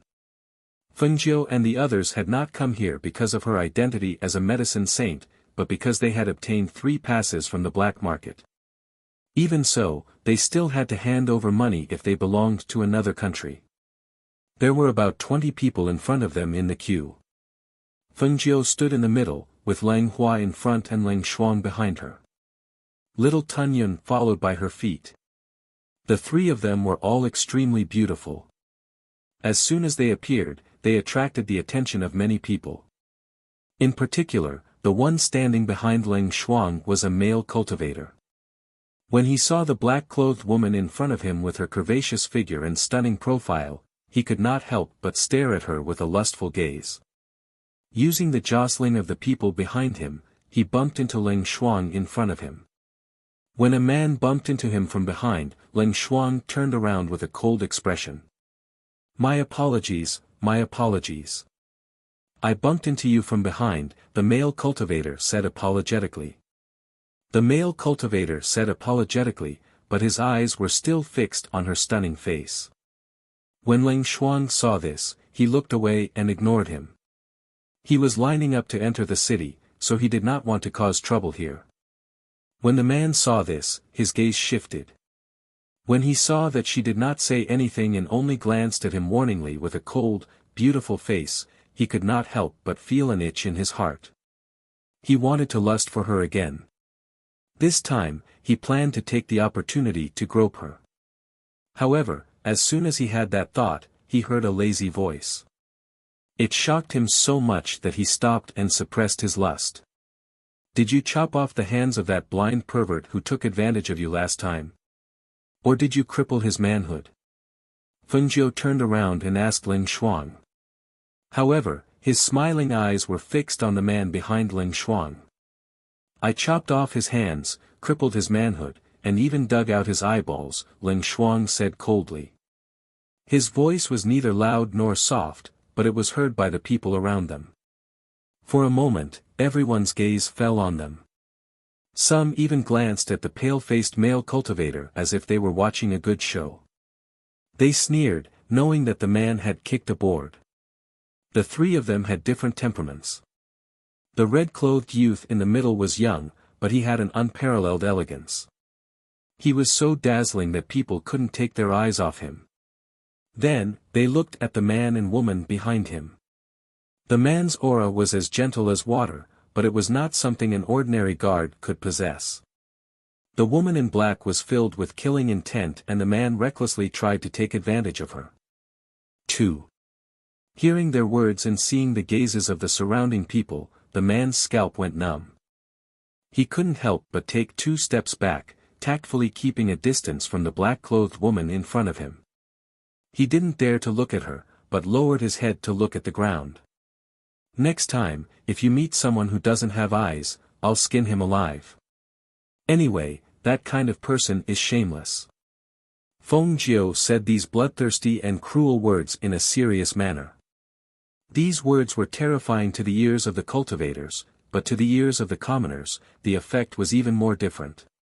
Some of the commoners who heard them looked at them in horror and distanced themselves from them.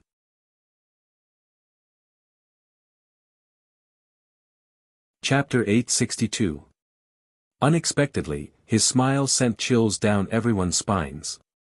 Their expressions changed and none of them dared to look at him again. She raised her brows and looked at Lang Hua who was smiling warmly in front of her. She asked, "Do I look that scary? Or have I turned ugly from running all over the place under the sun recently? Why are they all looking at me like I'm a ghost? Master's magnificence is unparalleled in this world. They've been refracted by Master's dazzling brilliance, so they don't dare to look at Master." Hearing this, Feng Jiu laughed heartily. "You're getting better at talking. Not bad, not bad." She nodded and smiled in satisfaction. Hearing their conversation, even the city guards at the front noticed the 3 of them and couldn't help but smile. When the 3 of them reached the front, the captain of the city guards asked with a smile, "Sir, you're also here to watch the pill appraisal convention, aren't you?" "That's right." Feng Jiu nodded and asked with a smile, "This is my first time in your country's imperial city. Captain, do you have any good places to stay?" Perhaps it was because of her extraordinary noble aura that made it obvious that she came from an extraordinary background, but the captain of the city guards kindly began to talk about some of the better inns and places in the city. "Sir, you can go to the first inn to see if there are any empty rooms. That's the largest and best inn in the imperial city. However, because of the pill appraisal convention, many people from other countries have come to the city. If you're late, you probably won't be able to find a room. However, if you're really out of rooms, you can stay in the inns in the west of the city. Most of the inns in that area have a good view of the scenery west of the lake, so it's not bad." Hearing this, Feng Jiu nodded with a smile and looked at Lang Hua. "Didn't we buy some wine on the way here? Give this captain a jar." "Yes." Lang Hua responded and took out a jar of wine from his Qiankuan pouch and handed it to the captain. "Big brother, please accept it." The captain was flattered and quickly waved his hand. No, I'm only moving my lips. How could I receive such a good jar of wine from sir? It doesn't matter. My master said that he would treat Big Brother to a drink, so Big Brother should just accept it." He stuffed the jug of wine into his arms and followed his master's footsteps, leaving together. Seeing this, the captain felt a burst of joy and gratitude. As city gate guards, some of the young masters of aristocratic families or powerful cultivators had never treated them well. He didn't expect that just by exchanging a few words with this red-clothed young master, he would give him a jar of good wine. He held the wine in his arms. Under the envious gazes of the crowd, he retreated to the side. He opened the bottle and took a sniff. A rich wine aroma filled the air. Just by smelling this wine, one could tell that it was extraordinary. Perhaps it was because of Feng Jiu's generosity, but after one of the cultivators entered the city, he quickened his pace and caught up with the people in front of him. "Young master, please wait," the cultivator shouted while running towards Fengjiu. In front of him, Fengjiu stopped and turned around. His gaze swept past the cultivator and he asked, "Is there something you need?" The cultivator smiled embarrassedly and said somewhat embarrassedly, "Young master, I also came from another country. It's just that it's a long journey and I've almost used up all my traveling expenses. I was wondering if young master could lend me some money." Hearing this, Fengjiu was slightly stunned. He asked, "What did you say? Did she mishear?" "This. I want to borrow some money from young master."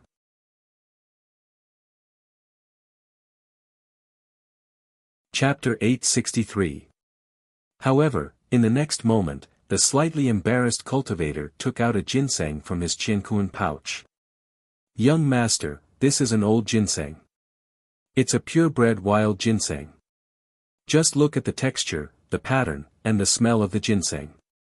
You can tell it's good stuff. If young master doesn't want to lend it to me, it's fine. I'll sell it to young master. This kind of good stuff can't be bought even with 10,000 silver coins. Since young master and I are fated to meet, I'll sell it to young master for 5,000. Fengjiu glanced at the ginseng and said with a faint smile, "No need. I don't need this. If you have this, you can sell it for money. How could you lack money? Isn't it because young master is generous and doesn't lack money? Moreover, I don't want to go through too much trouble," he said with a bashful smile. "Is that so?"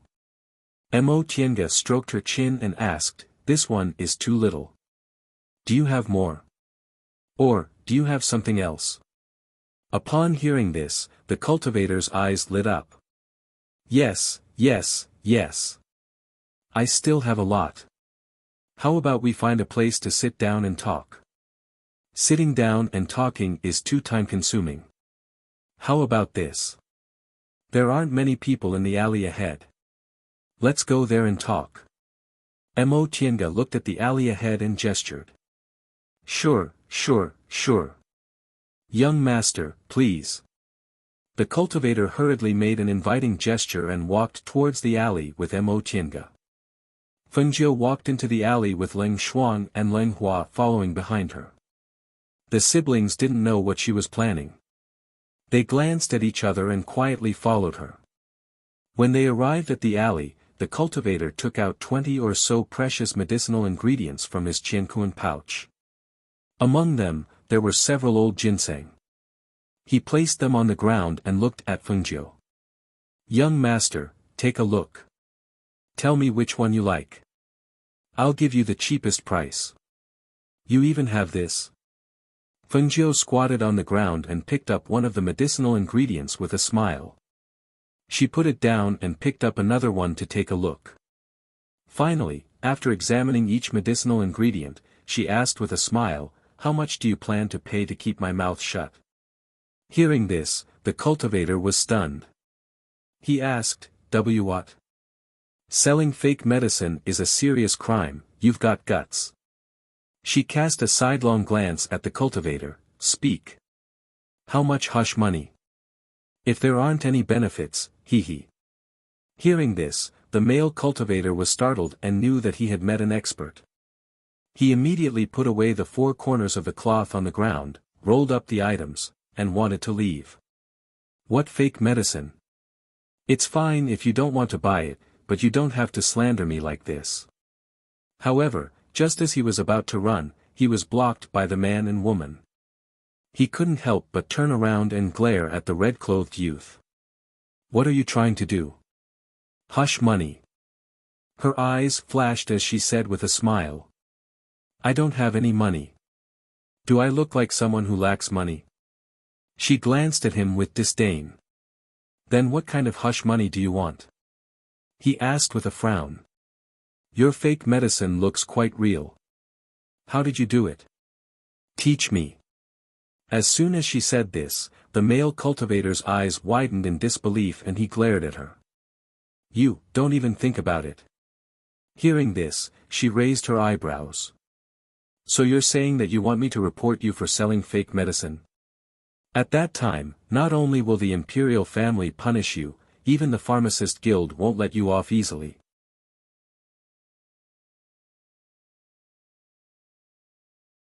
Chapter 864. You don't look like you lack money. Why do you want to learn how to make fake medicine? He asked in confusion. You only need to teach me. You don't need to know. But making fake medicine is very complicated. It's not something that can be explained in a few sentences. He bitterly said, and I don't have the time to teach you. Fengjiu raised her eyebrows and said, you only need to make it once for me to see. Seeing that he couldn't get rid of her, the male cultivator couldn't help but sigh. He resigned himself to his fate and took out a medicinal ingredient from his bag as he said, then you've seen it. I'll only make it once. Whether you can learn it or not is your business. You can't continue to hold on to me. He paused and said, this fake medicine is still medicine. It won't kill you. It's just that the medicinal effects are a little different. Look at this old ginseng. It's made from white radish. Let's do this first. Because he had all kinds of things in his chinquan bag, it was convenient to make it. He explained to Fengjiu while he made it. In less than an hour, an old ginseng was ready. To make it more realistic, you can put some mud on it. As for the other medicinal ingredients, you have to choose similar ones. This way, it'll be more convenient to make it. I know about the old ginseng. What about the others? She asked as she took the fake old ginseng and looked at it. She didn't know much about medicine and was easily fooled. She had seen many fakes before, but this person made it the most realistic. If she learned this skill, she might be able to use it one day. Hearing this, the person hugged the bag of fake medicine and quickly retreated. He stared at Fengjiu warily and said, you just said that you only need to make it once. Yes. She nodded and smiled like a fox. But, I understand the old ginseng, but I don't understand the others. Also, you should have a prescription for this, right? You can forget about taking my prescription. As soon as he said that, he saw the young man in red appear in front of him in an instant. But you came to provoke me. You want to send me away with this? How can it be so simple? Looking at the young man's strange smile, his scalp tingled and he regretted it. If he knew that this young man was so difficult to deal with, he wouldn't have approached him. You took it yourself? Or should I do it myself? Fengjiu asked without any sense of shame. She had always treated people the same way they treated her. Since he dared to use fake medicine to fool her and have designs on her, she naturally had to make him pay. Fine, you win. He gritted his teeth and handed the handwriting to him. Fengjiu took a look at it and nodded, yes, not bad. The records are even clearer than what you said. Alright, don't say that I'm taking advantage of you. Leng Hua, give him 100 silver coins and consider it as me buying his skills. Yes. Leng Hua replied and took out 100 silver coins to give to the man. That person's mouth twitched. 100 silver coins. That was his ability to make a living, yet it was only worth 100 silver coins. Gritting his teeth, he took it. It would be a waste if he didn't take it. Although it was a small amount, it was better than nothing. The male cultivator who took the silver coins put it away and quickly disappeared without a trace, as if he was afraid that Fengjiu would take something from him on a whim. Master, this fake medicine can't be used. What's the point of learning it? Leng Hua asked in confusion.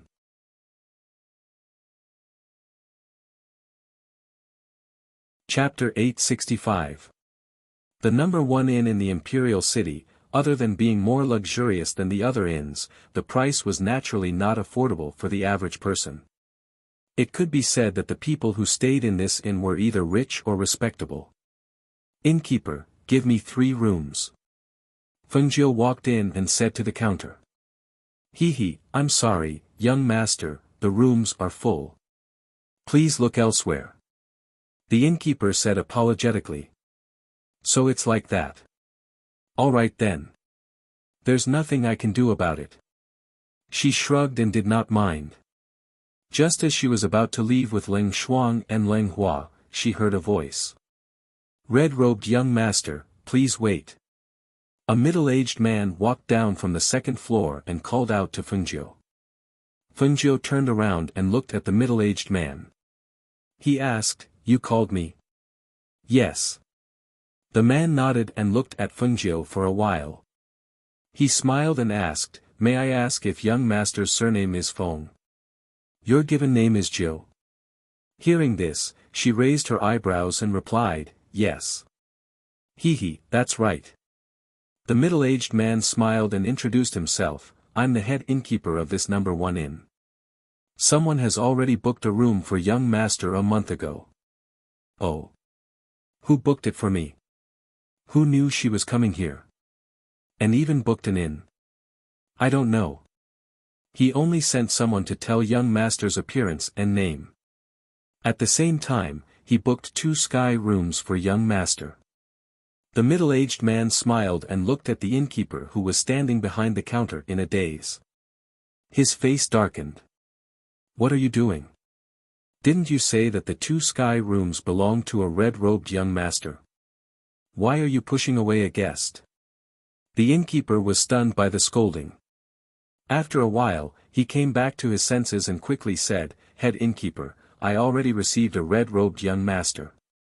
I asked him if his surname was Feng and his given name was Jiu. He said yes, then I personally brought him upstairs, so." He did not know that there were 2 people called Fengjiu. A month ago, someone had booked 2 sky rooms for a man called Fengjiu and told them his features. He said that he was a 16 or 17-year-old young man with a handsome face and liked to wear red. The innkeeper thought it was the man from before and brought him upstairs. "What? You received a guest?" The head innkeeper was also stunned. He looked at Fengjiu and hesitated and asked, young master, Fengjiu is called young master." Hearing the words of the 2, Fengjiu also knew what was going on, so she nodded. Her name is Fengjiu, but I don't know who booked the room for me. Could it be that someone booked the wrong room? She didn't know anyone here, so who would know that she was coming?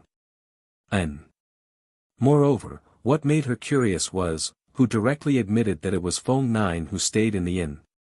And the other party was wearing red robes like her. This made her involuntarily recall the matter of the fake ghost doctor. However, in this place, no one knew her identity. It was probably just a coincidence. The head innkeeper hesitated and looked at the innkeeper. "Go upstairs and ask that guest to come down and ask him. Mistaking a guest is not a small matter. Don't offend people." Yes. The innkeeper replied and wiped his cold sweat. He quickly went upstairs to invite the sky room guest.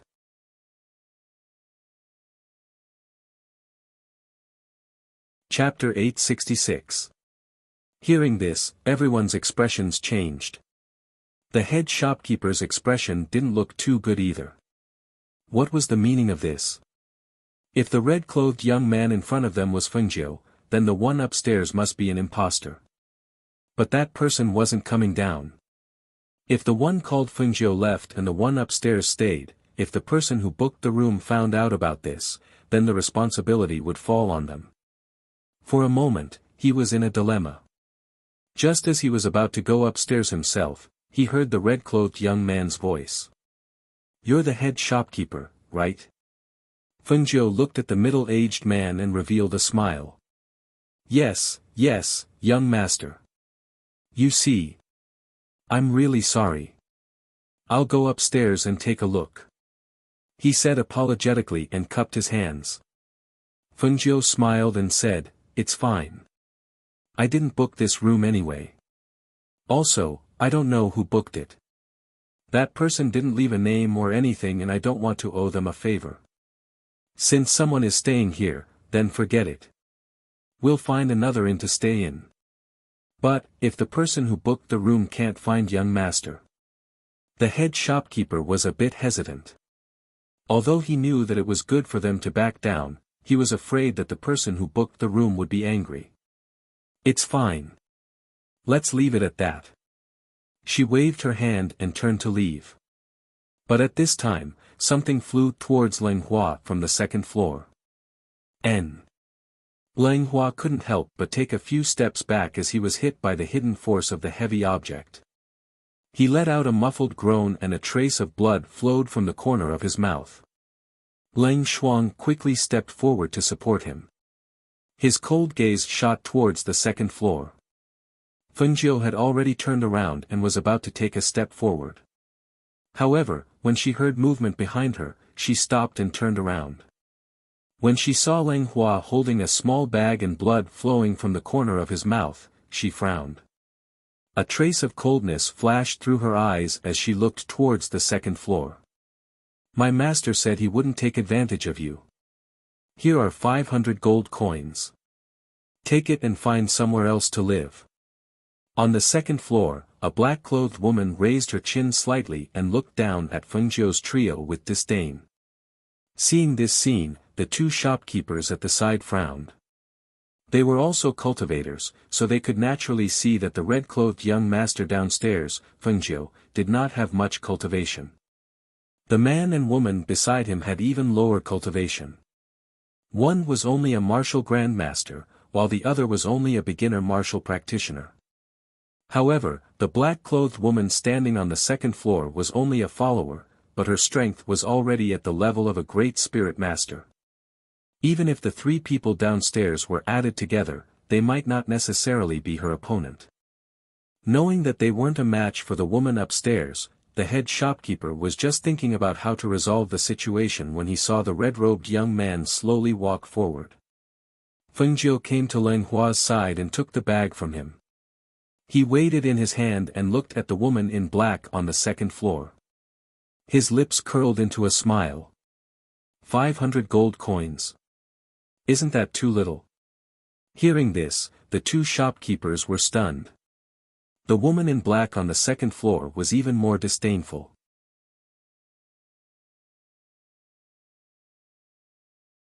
Chapter 867. Anyone who entered the number 1 inn would not lack money. This red-robed young man had an extraordinary air about him.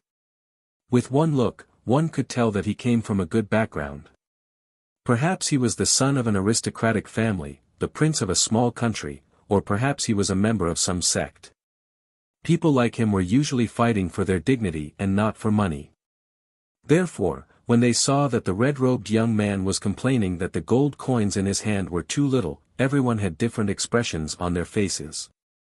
They felt that they could not see through him and could not see who he was.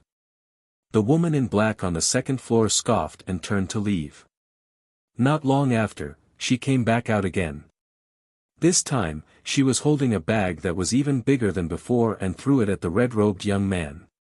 "My master said that since you think it's too little, I'll give you another 1,000 gold coins. Take the gold coins and get out of here." The woman in black's words were not polite at all. Her contemptuous expression carried a sense of superiority. With a flip of her hand, she threw the bag at Fengjiu. The bag was filled with hidden energy and it contained 1,000 gold coins. It was aimed at Fengjiu's heart, as if she wanted to use the weight of the gold coins to teach her a lesson. Most of the guests upstairs were from aristocratic families or great powers. Therefore, when they saw the bag of 1,000 gold coins flying out, they could see the hidden force behind the attack. However, no one made a move, no one helped, and no one stopped it. This kind of thing was too common. In a world where the strong ruled, the weak had to bow their heads and adapt if they wanted to survive. No one could help anyone. However, the red-robed young man's next move made some people's eyes flash with astonishment. They saw him reach out and catch the bag lightly. He then turned his hand inward to release the force and steadily caught the 1,000 gold coins. Those who knew the ropes could see that it was not easy to reach out to catch the bag and release the force. However, the young man had done it easily. It was obvious that he had some skills. Feng Jiu took out a gold coin and held it between her index and middle finger. She raised her eyes to look at the woman in black. Her lips curled and a strange light flashed across her eyes. This is your reward. Take it to buy medicine. As soon as her voice fell, the gold coin between her fingers flew towards the woman in black. It was so fast and powerful that the woman in black was unable to dodge it, nor was she able to dodge or block it. Yes. The woman let out a muffled groan. The gold coin hit her lower left abdomen, but it didn't penetrate her flesh and take her life. It only hit her body. The power contained in the gold coin hit the woman in black, and the gold coin fell to the ground with a clang. How dare you! The black-clothed woman shouted as she stared coldly at the red-clothed Feng Jiu. Although she grunted after being hit, she did not even take a step back. She did not bleed, nor was she injured. It was as if she had been hit by a rock. In her eyes, it was not a big deal. All right. Miss upstairs, don't be angry. Everyone should take a step back. Let's turn big things into small things and small things into nothing. The shopkeeper was worried that they would fight and quickly came out to smooth things over. Feng Jiu glanced at the people upstairs and curled her lips. She said to Leng Shuang and Leng Hua, let's go. Yes. The two replied and left with her.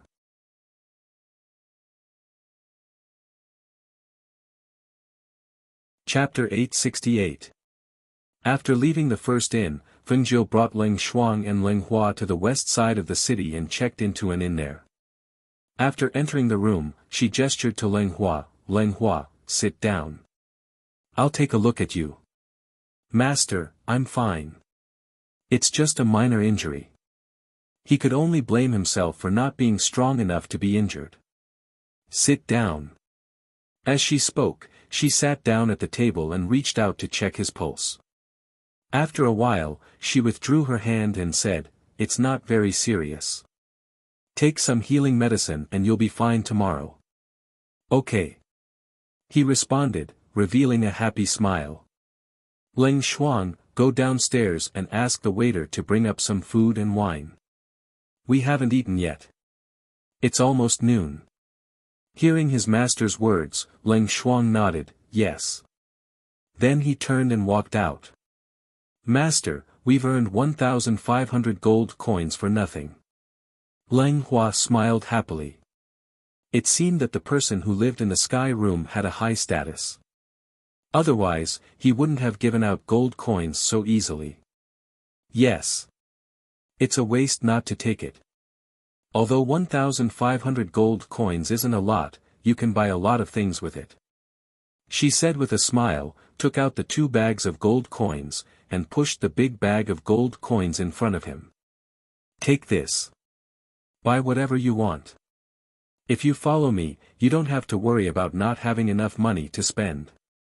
Hearing this, Leng Hua didn't refuse. He immediately took it and said happily, thank you, master. Not long after, Leng Shuang returned. As soon as he entered the room, Feng Jiu handed him the bag of gold coins on the table. This bag is for you. Hearing this, Leng Shuang said, Master, I rarely use money. I don't need this much. Keep it. Only when you need it. Sister, just take it. Master just gave me the big bag of gold coins. I'll take it all. Leng Hua said with a smile, patting the bag of gold coins in front of him. Seeing this, Leng Shuang nodded and took the gold coins. At the same time, he thank you, master. Leng Hua also put the gold coins into his cosmos sack. After a while, the waiter knocked on the door and brought in the food. The 3 of them ate and chatted in the room. Master, did you use a secret technique again? Leng Hua bit into a piece of meat and asked with bright eyes. Hearing this, Feng Jiu laughed, again, you can tell. I couldn't tell, but I guessed, he said with a smile after swallowing the meat.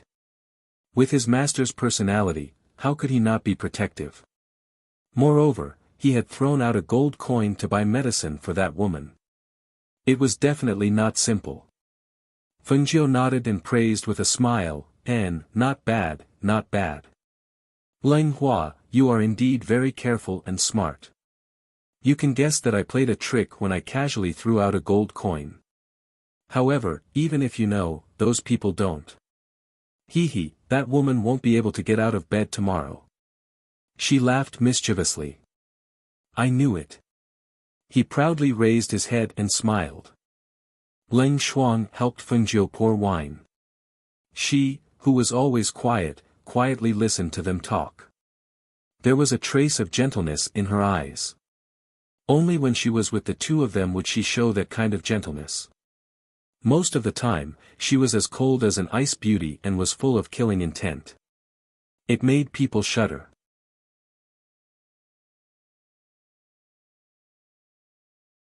Chapter 869.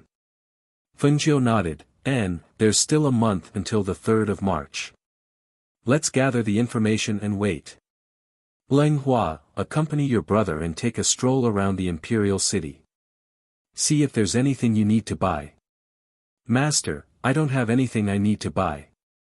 Let Hua go, I'll stay at the inn. Fengjiu smiled, what's there to guard in this inn? This is the imperial city of the Yi country, it's more prosperous than any other city. See if there's any clothes, hair accessories, rouge, or anything you like. Buy them all and bring them back. As she spoke, her gaze swept over her body. She smiled and narrowed her eyes. You're the kind of person who amazes people at first glance. However, it's really a waste to wear black clothes all day without any rouge. And, forget it. I'll accompany you tomorrow. I'll help you choose. Hearing this, Leng Hua looked at the two with a smile. These two were the most important people in his life. One was his master, and the other was his sister. They were the two people he valued the most. Master, I don't need to dress up. This is fine. Moreover, I like to wear black and don't like to wear clothes that are too eye-catching. Since she was young, she had learned how to hide her appearance and never learned how to show it. What's more, she was by her master's side to guard him. There was no need for her to dress up beautifully. On the contrary, the more inconspicuous she was, the better. So it's like this. She touched her chin and smiled, then let's just stroll around the jewelry store like this. And, it's settled. She picked up her chopsticks and ate, motioning for the other two to eat as well. After the meal, Fengjiu motioned for the two to go back to their room to rest, while she flashed into the space. Seeing that the sleeping fire phoenix still hadn't woken up, she couldn't help but feel strange. It's been so long, why hasn't she woken up yet? However, the aura of this ball of flame seems to have become stronger. She stared at the ball of flame that wrapped around the fire phoenix. The fire phoenix inside was like a baby in its mother's womb, hugging its legs and curling up as if it was asleep. Perhaps, when it wakes up again, it will break through and become a young man. She had a feeling that perhaps its infancy was about to pass. If it entered adulthood, its strength would increase by another level, and its pressure would be incomparable to its infancy. Thinking of this, she had a faint expectation in her heart. She didn't care that it was still in a deep sleep. Picking up the tools in her space, she walked to the empty space inside and started to plow the ground. She started to sow seeds, preparing to use the space to plant some spiritual herbs and fruits. The next day, after resting, the three of them went out together. They were in a good mood and planned to walk around and enjoy the scenery of the imperial city. As for the three people in the first inn, it was a completely different scene. Why is it only you? The door of the heavenly room opened, and the red-clothed young master who had snatched the room yesterday walked out. His figure was slender, and his appearance was outstanding. If one looked closely, one could actually see that he was a beautiful woman disguised as a man. However, when the woman wore the red robe, it gave off an arrogant and haughty aura, destroying the beauty of the robe. She went to rest in the middle of the night and hasn't woken up yet. The one who spoke was a middle-aged man dressed in gray. He looked like a servant but wasn't a servant. His expression was indifferent, and he didn't show any respect to the woman dressed as a man.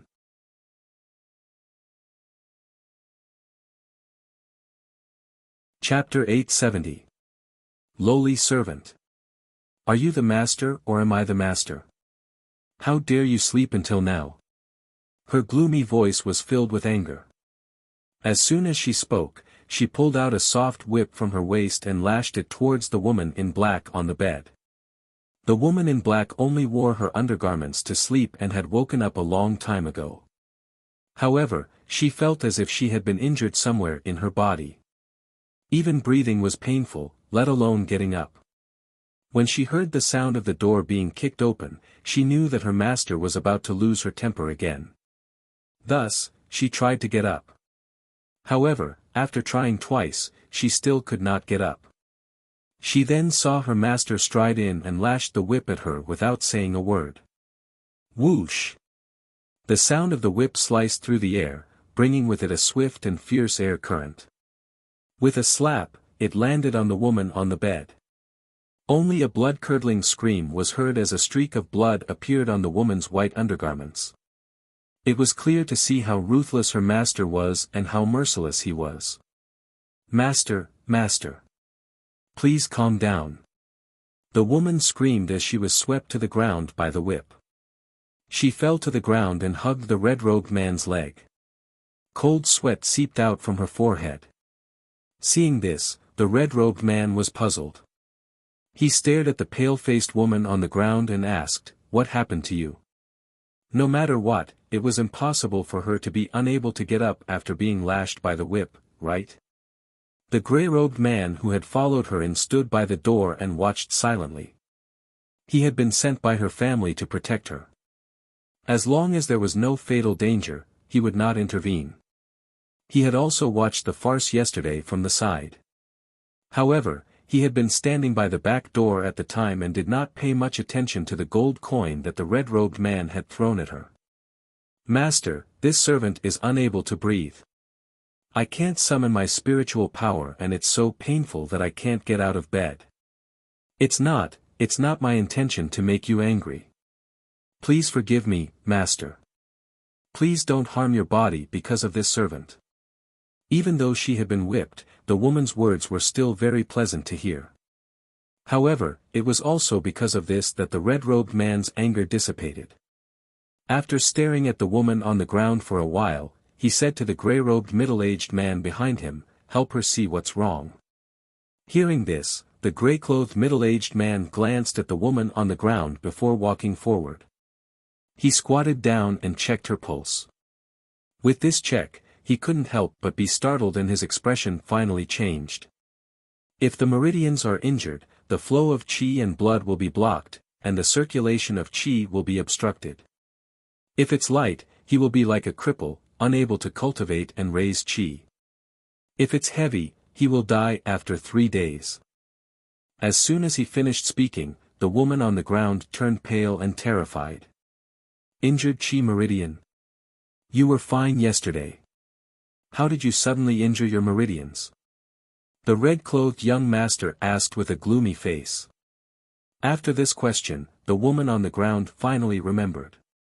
Her expression was filled with anger and hatred. It's that person from yesterday, that young man called Fengjiu who wears the same red robes as master.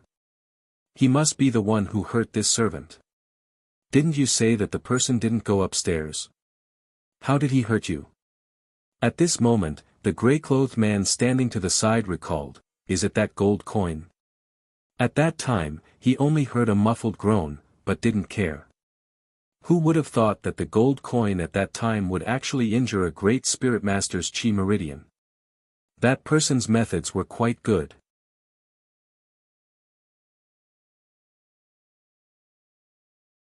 Chapter 871. Yes, it was that gold coin. At that time, it hit my body and fell to the ground.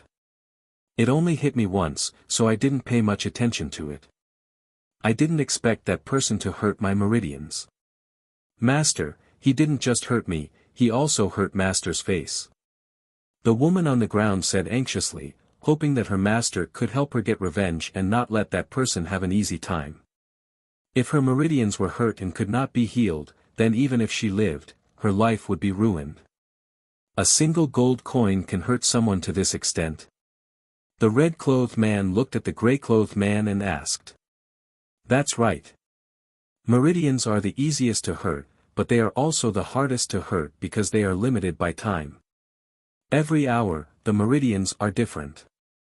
Even if you know which meridians are going at which time, you won't be able to hurt the meridians if you make a mistake. However, once it is hurt, it can't be healed by ordinary people. As he spoke, he looked at the woman on the ground and said, although that person hurt her meridians, it should be considered light. He didn't intend to take her life. However, if she can't be healed, she will be like an ordinary person who can't cultivate in the future. Find that person for me. The red-clothed man said in a gloomy voice, he took my money and dared to hurt my people. He has guts. I'm afraid that will be difficult. The gray-clothed man said, we aren't familiar with this place. It won't be easy to find someone in the imperial city. Hearing this, the red-clothed man's face darkened. He flicked his sleeve and said, then go to the mercenary market and issue a mission. I don't believe that I can't find that person. Hearing this, the gray-clothed man hesitated and said, that person should have some background. I'm afraid that's not appropriate. Not appropriate? The red-clothed man said angrily, if I don't vent my anger, I'll feel that it's inappropriate. With that, he walked out. Seeing this, the gray-clothed man glanced sharply at the woman on the ground and coldly turned around to leave. In the end, he really went to the mercenary market and issued a mission to find Fengjiu. As for the west side of the city, Fengjiu was eating at a small stall while Tun Yun was lying on the ground beside him. As for Leng Shuang and Leng Hua, they had yet to return from gathering information. The mercenary guild in the imperial city was extremely well informed. It could be said that after the mission was issued, there were people who accepted it. Compared to outsiders, they knew better how to find a person in the imperial city. Thus, when the people from the mercenary guild saw the red-clothed youth eating at a stall in the west of the city, they sent someone back to deliver the news while they watched from a distance. With Fengjiu's sharp senses, she knew when those people had their eyes on her. However, who would have their eyes on her when she had just arrived at this place? Seeing that the other party did not show up, she did not mind. After eating, she sat down and drank a cup of tea, waiting for Leng Shuang and the others to come back. However, she never expected that the red-clothed young man would arrive before Leng Shuang and Leng Hua. A mercenary pointed at Fengjiu who was sitting at the stall and asked the red-clothed young man and the middle-aged man, it's that young man, right? The red-clothed young man had never seen Fengjiu before, so he looked at the middle-aged man. The middle-aged man glanced at him and nodded, yes. As soon as he finished speaking, he gave the reward to the mercenary.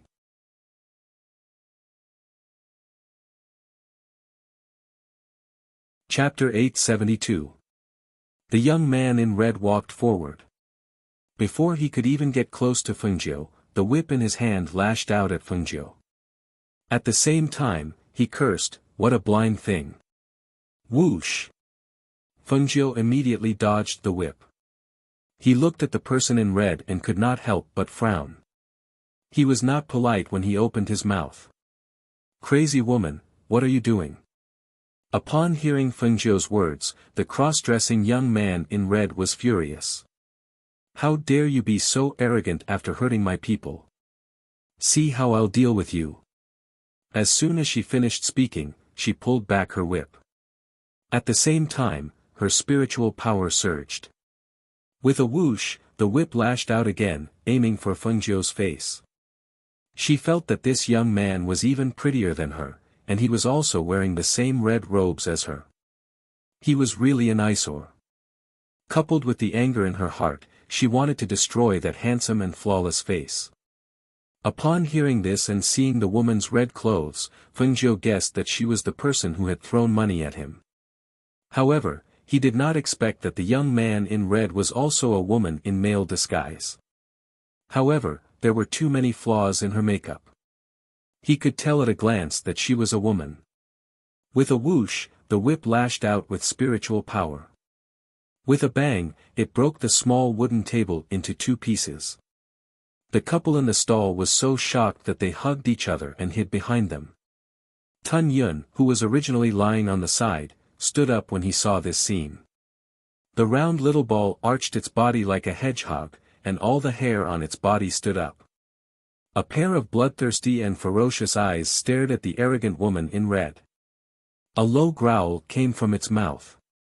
It sounded like it came from its nose and throat. It sounded like the growl of a ferocious beast. The middle-aged man in gray who had followed behind them looked at Tun Yun with a trace of surprise in his eyes. He could not tell what kind of beast this little pet was. Looking at its fluffy fur, it looked like a dog but not a dog.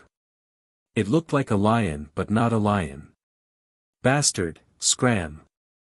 The red-dressed woman was enraged after Fengjiu dodged her attack. She vented her anger on the grinning Tun Yun and lashed out with her whip. No!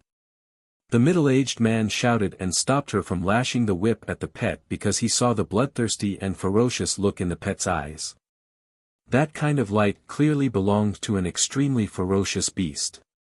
He was worried that if she lashed the whip at it, the little beast would attack. However, even though he opened his mouth to stop her, he was still too slow. At the same time the whip lashed out, the little beast let out a low growl and leaped up. Its round little body was as agile as a leopard at this moment. As it leaped into the air, it revealed its sharp claws and charged towards the woman. Ah! The woman cried out in pain. Her face paled and she quickly retreated. However, Tun Yun's claws had left a few bloody scratches on the back of her hand that was holding the whip. The scratches were so deep that the bone could be seen. When the middle-aged man saw the wounds on the back of the woman's hand, his entire aura turned gloomy. He immediately pulled the woman behind him to prevent the little beast from hurting her a second time. His sharp and cold gaze swept across the little beast that was baring its fangs and flashing its claws. He stared at the young man in red who was calmly watching the show and asked in a gloomy voice, "Do you not want your little pet anymore?"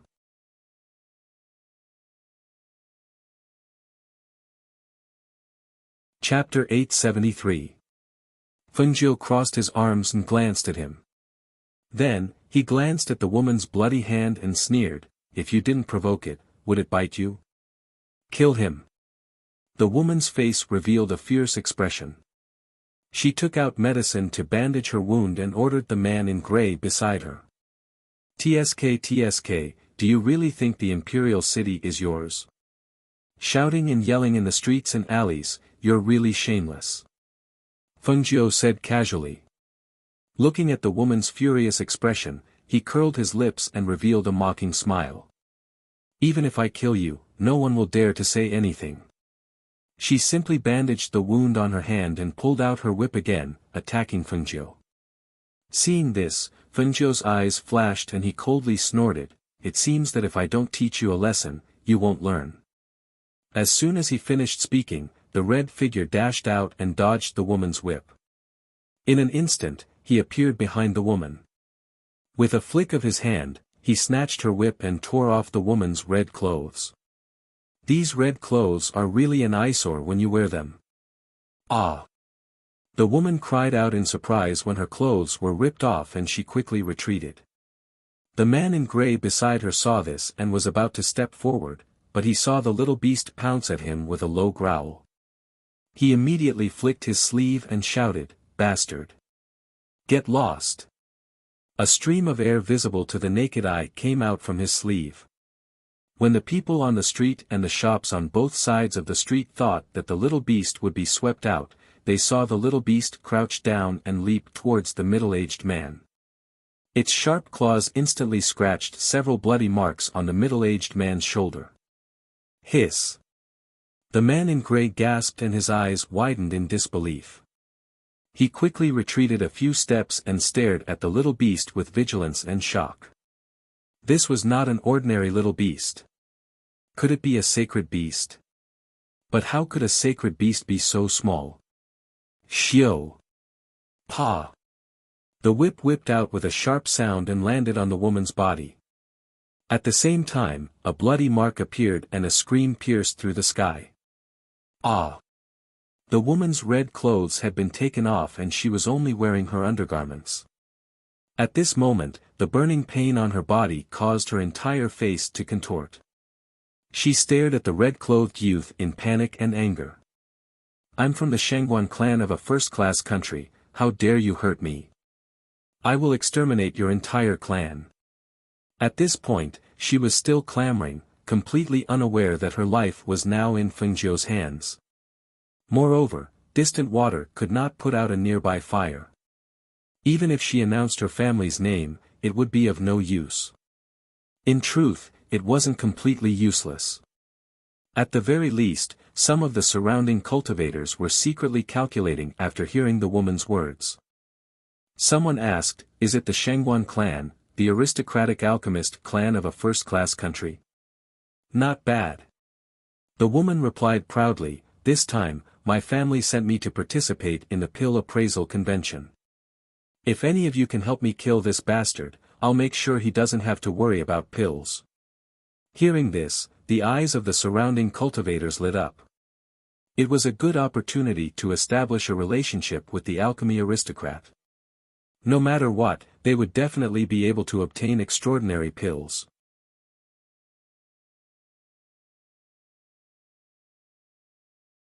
Chapter 874. Of course there is. Look, this is the identity medallion that all disciples of the Shangguan clan have. If I say I'm a member of the Shangguan clan, then I'm a member of the Shangguan clan. Who dares to pretend to be a member of the Shangguan clan? How about it? Who dares to take this job? Take his head for me. She arrogantly flashed her identity medallion and revealed her identity in front of everyone, all for the sake of taking Fengjiu's life. Furthermore, she was very confident that as long as her identity as a member of the Shangguan clan was exposed, even the strongest cultivator would want to establish a relationship with her. Xiao! A whip lashed out, and with a xiao sound, the crown that held her hair up fell to the ground. She hugged her head and cried out in alarm. Her ink-black hair fell loosely to the ground, revealing her feminine and delicate appearance. Ah! You actually dare to attack me! She cried out in alarm and glared angrily. She could not believe that someone would dare to attack her after hearing of her family's illustrious reputation. Shangguan clan. Fengjiu raised her brows, and a wisp of light that others couldn't understand flowed in her clear eyes. She swung the whip in her hand, and it instantly swept out and coiled around the woman's waist with a slap, and then she pulled her over. The woman was stunned. Before she could react, Fengjiu had already hugged her waist in a teasing manner.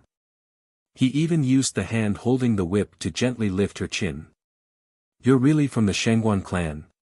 He lifted her chin and looked at her, then leaned close to her ear and slowly said, even if you're from the Shangguan clan, you shouldn't provoke me, do you understand? She was stunned. Her entire body was dazed, and she did not know how to react. She had always been arrogant, and no one had ever dared to approach her like this. Suddenly being hugged by a man like this and even speaking to her ear, she only felt her mind explode and go blank. Young Miss Shangguan, I'm a Foundation Establishment rogue cultivator. Today, I'll help young Miss Shangguan vent your anger and teach this arrogant youth a lesson. A figure rushed out from the crowd. With a twist of the sharp sword in his hand, he attacked Fengjiu with killing intent. Although he said he was teaching this youth a lesson, anyone could tell that this person was going to kill him. Fengjiu coldly glanced at that person, then directly pushed the woman away. At the same time, he pulled back his whip and lashed it towards that person's lower body. With a xiao sound, the whip wrapped around his leg, and with a pa sound, the person holding the sword. Pfft! Fengjiu sneered, you dare to come forward with such little skill? You really don't know death. Pa! With that, the whip in her hand lashed out viciously at the male cultivator. She would teach these kinds of people a lesson whenever she saw one. Hiss. Ah. Before the man had time to get up, he saw the whip lashing at him. The hidden force on the whip scratched his clothes, and the whip hit his flesh. He felt his flesh split open, and the pain made it hard for him to breathe. Stop, young. Please spare my life. Please spare my life. Seeing the Foundation establishment cultivator begging for mercy on the ground after being whipped, the restless cultivator's eyes flashed, and their gazes fell on the red-clothed youth wielding the whip. Every lash of the whip contained visible spiritual power. They were almost certain that every time the whip landed, the cultivator's skin would be split open. Furthermore, a Foundation establishment cultivator was actually unable to resist in front of this youth. It was clear that this youth was hiding his strength.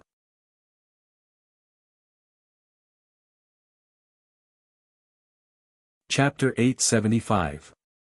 The woman from the Shengguan clan was stunned. Seeing that a Foundation establishment cultivator wasn't a match for the youth, she couldn't help but be flabbergasted and retreat step by step. She was certain that the youth was hiding his cultivation. However, no matter how outstanding a youth's strength was, he couldn't have easily beaten a Foundation establishment cultivator to the point where she couldn't dodge or get up, right? Could it be that this youth wasn't a youth at all, but an old monster? The more she thought about it, the more likely it seemed. She looked at the gray-robed middle-aged man and saw that he had been beaten into a sorry state by a small beast. His body was even covered in blood. You want to leave? Fengjiu glanced at the woman from the corner of his eye, wanting to leave. He curled his lips and attacked her with his whip. However, he didn't manage to touch the woman this time, because the whip was caught by a gray-robed old man who suddenly appeared. Since you've already vented your anger, you should stop. The gray-robed old man held the whip, preventing Fengjiu from hitting the woman again. Third elder. When she saw the old man, a trace of fear appeared in the woman's eyes.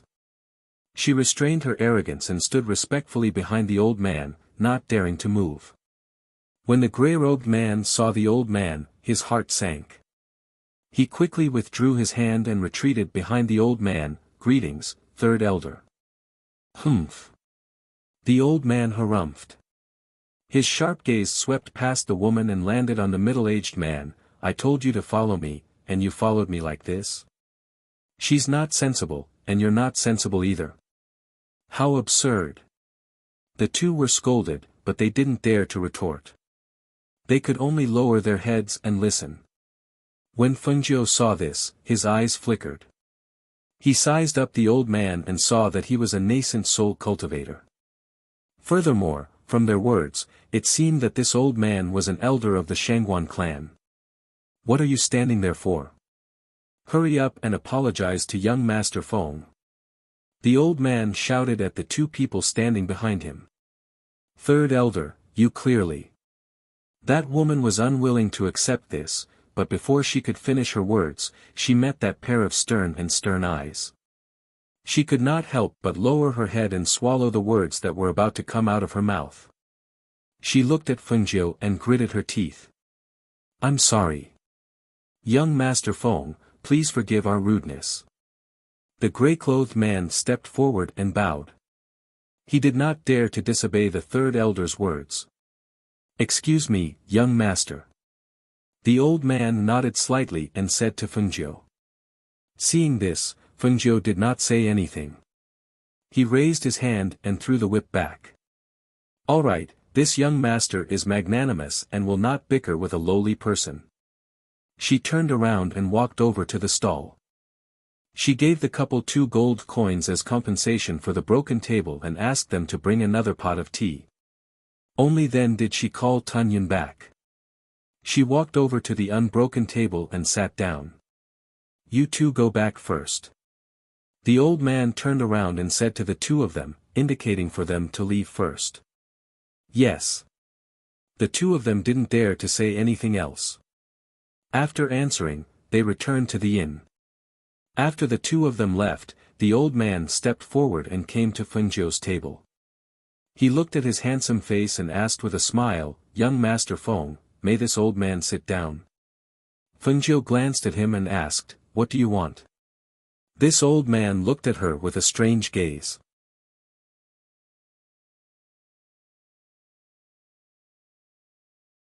Chapter 876. She watched as the old man sat down, poured himself a cup of tea, took a sip, then put it down and looked at her. She sharply noticed that his gaze seemed to be probing. "May I know which country young Master Feng is from? The surname Feng is really quite special and rare." The old man looked at Fengjiu and asked with a smile. However, he paused for a moment and laughed again. "Ha ha ha, I forgot to introduce myself. I am Shangguan Dezheng, the third elder of the Shangguan family." Hearing this, Fengjiu's heart skipped a beat. She said, "I'm from the Phoenix dynasty. Indeed, there are very few people with the surname Feng. Even in our country, only our bloodline has the surname Feng." "Oh. Phoenix dynasty. May I ask, what rank is it?" "Ninth rank." She continued, "More than a year ago, it was called the Glorious Sun Country."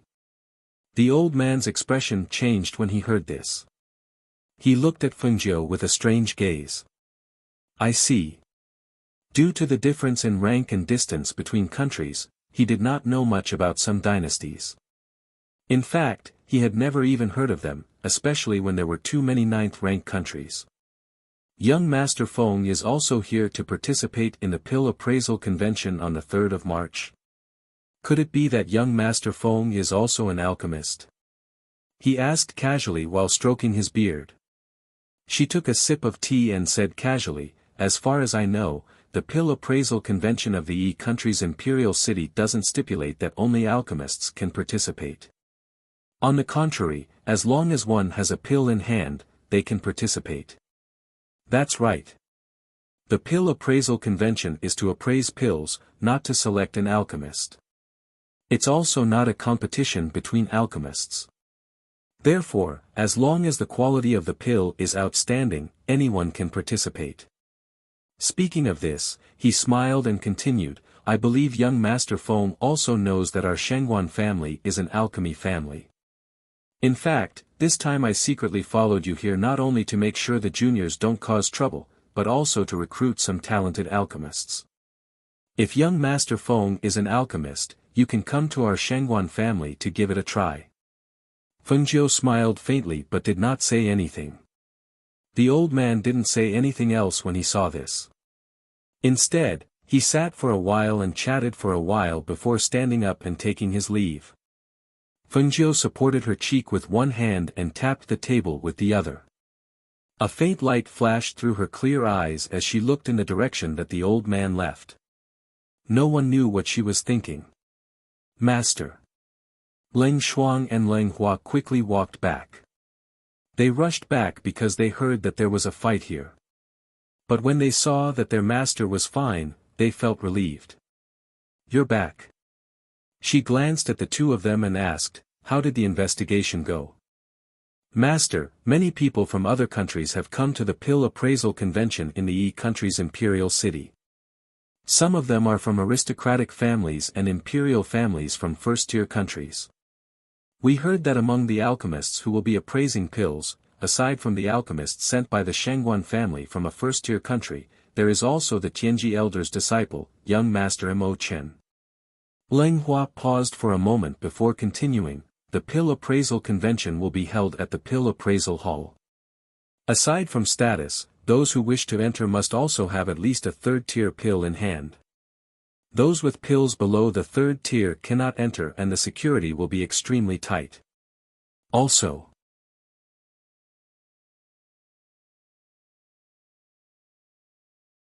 Chapter 877. Hearing this, Fengjiu was slightly stunned. How come I didn't know about this? Someone had already spread the news about something that even she didn't know about. Who knew that she would be participating in the Pill Appraisal Convention? Although she was here, she didn't plan to use her identity as the Ghost Doctor. Now, there was news that the Ghost Doctor would be participating. So instead of saying that everyone is here for the pill appraisal convention, it's more accurate to say that they're here for the ghost doctor. Especially after the ghost doctor's latest beauty pill was auctioned off at an astronomical price in Qingting black market, the various powers have become even more interested in the ghost doctor. Hearing this, she couldn't help but laugh. Even the beauty pill is known about. Who won the auction for the beauty pill in the end? It was a princess from a first-class country's imperial family. After winning the auction, she presented it to her mother. It said that the imperial concubine was originally neglected and not favored, but after taking the beauty pill, her beauty returned to that of a young girl. She was in the limelight for a while and regained the king's favor. Now, women from various countries have their eyes on the beauty pill. Some have even asked around for the ghost doctor's whereabouts and found the black market. However, the black market is very secretive about the ghost doctor's identity. I didn't expect that the black market's president would have the ability to let people from a first-class country know about the beauty pill being auctioned off in a sixth-tier country. He even made a name for himself. His efficiency is not bad. She smiled as she spoke. Feeling that this wasn't the place to talk, she decided to pay for the tea and return to the inn with them. "Sir, you don't have to pay anymore. It's enough, it's enough." Seeing that Fengjiu was about to pay, the couple at the stall hurriedly stopped him. Fengjiu smiled and tossed out a silver coin. "This is the money for the tea, take it." With that, he led them back. After returning to the inn, the two men told her everything they heard. In the end, Leng Hua said, "Mistress, the person who booked the room should be that Sir Mo Chen. We passed by the number 1 inn on our way back and happened to hear the innkeeper mention it." Then it should be him. He was the one who told me about the pill appraisal convention. At that time, I didn't accept his invitation, so I think he guessed that I would still come. She smiled, thinking that this Mo Chen was really strange. Did he treat her differently just because of a few words? However, she always felt that he didn't make it clear when he said those things. He was probably still holding back, as if there was something she didn't know. Leng Hua couldn't help asking, "Mistress, who will be participating in the pill appraisal convention?" Feng Jiu's identity is enough. As for the identity of the ghost doctor, let them wait. She instructed, "Mistress Yun's this place, as much as possible, stay in est utites. There are too many people here. It's easy to get into trouble." "Mistress." They had already prepared everything they needed, so they really didn't need to go out much recently. Moreover, they went out to ask around today and found that there were really many people from other countries. Those people from the first and second-class countries were so arrogant that no one dared to provoke them. They could be found everywhere, teaching people a lesson at the slightest provocation. Knock knock, knock knock. Just then, someone knocked on the door. When the three people in the room heard the sound, they looked at each other. Fengjiu gestured and Leng Hua walked up to the inner door to inquire.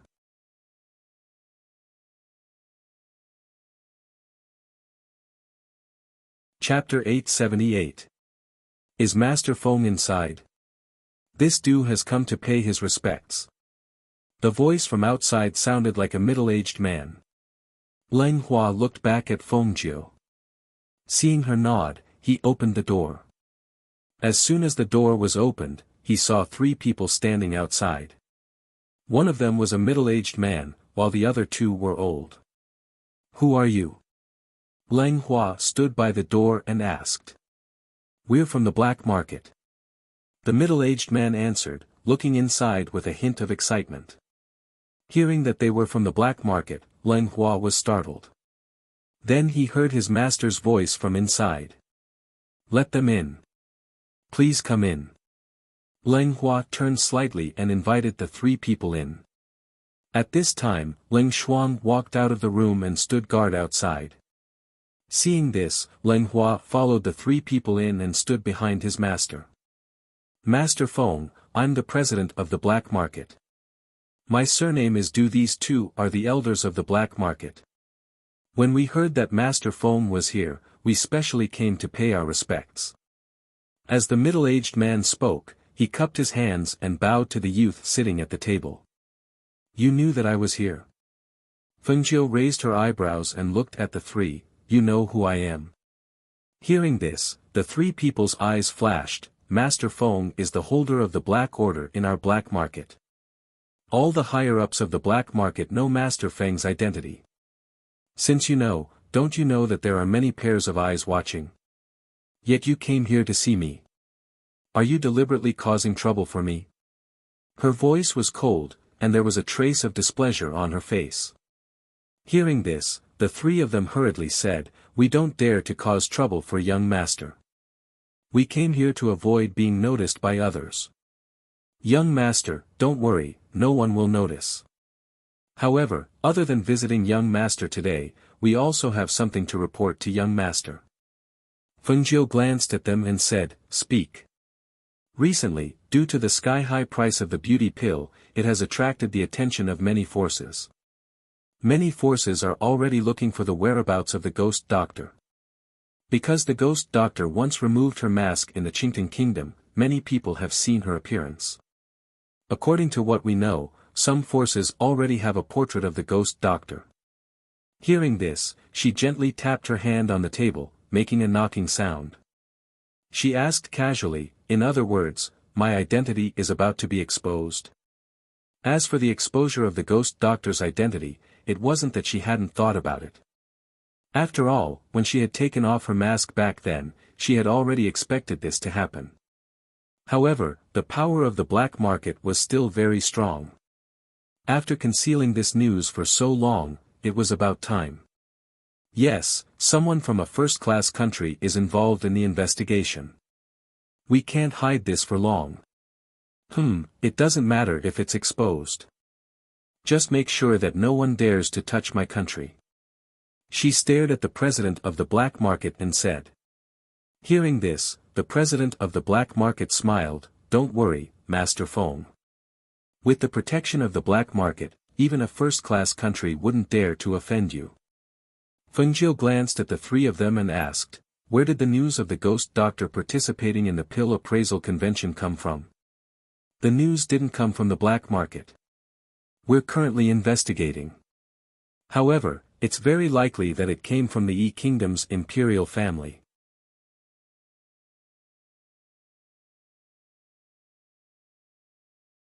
Chapter 879.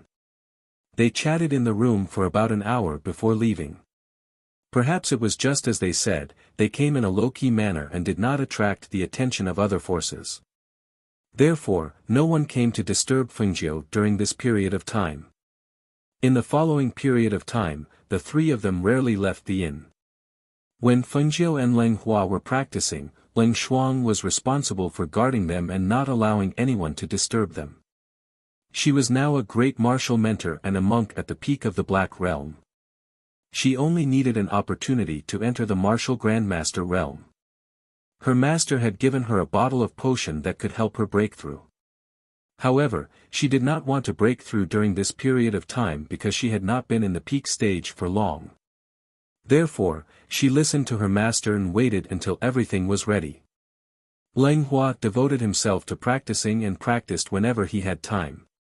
With the help of the potion, his progress was great.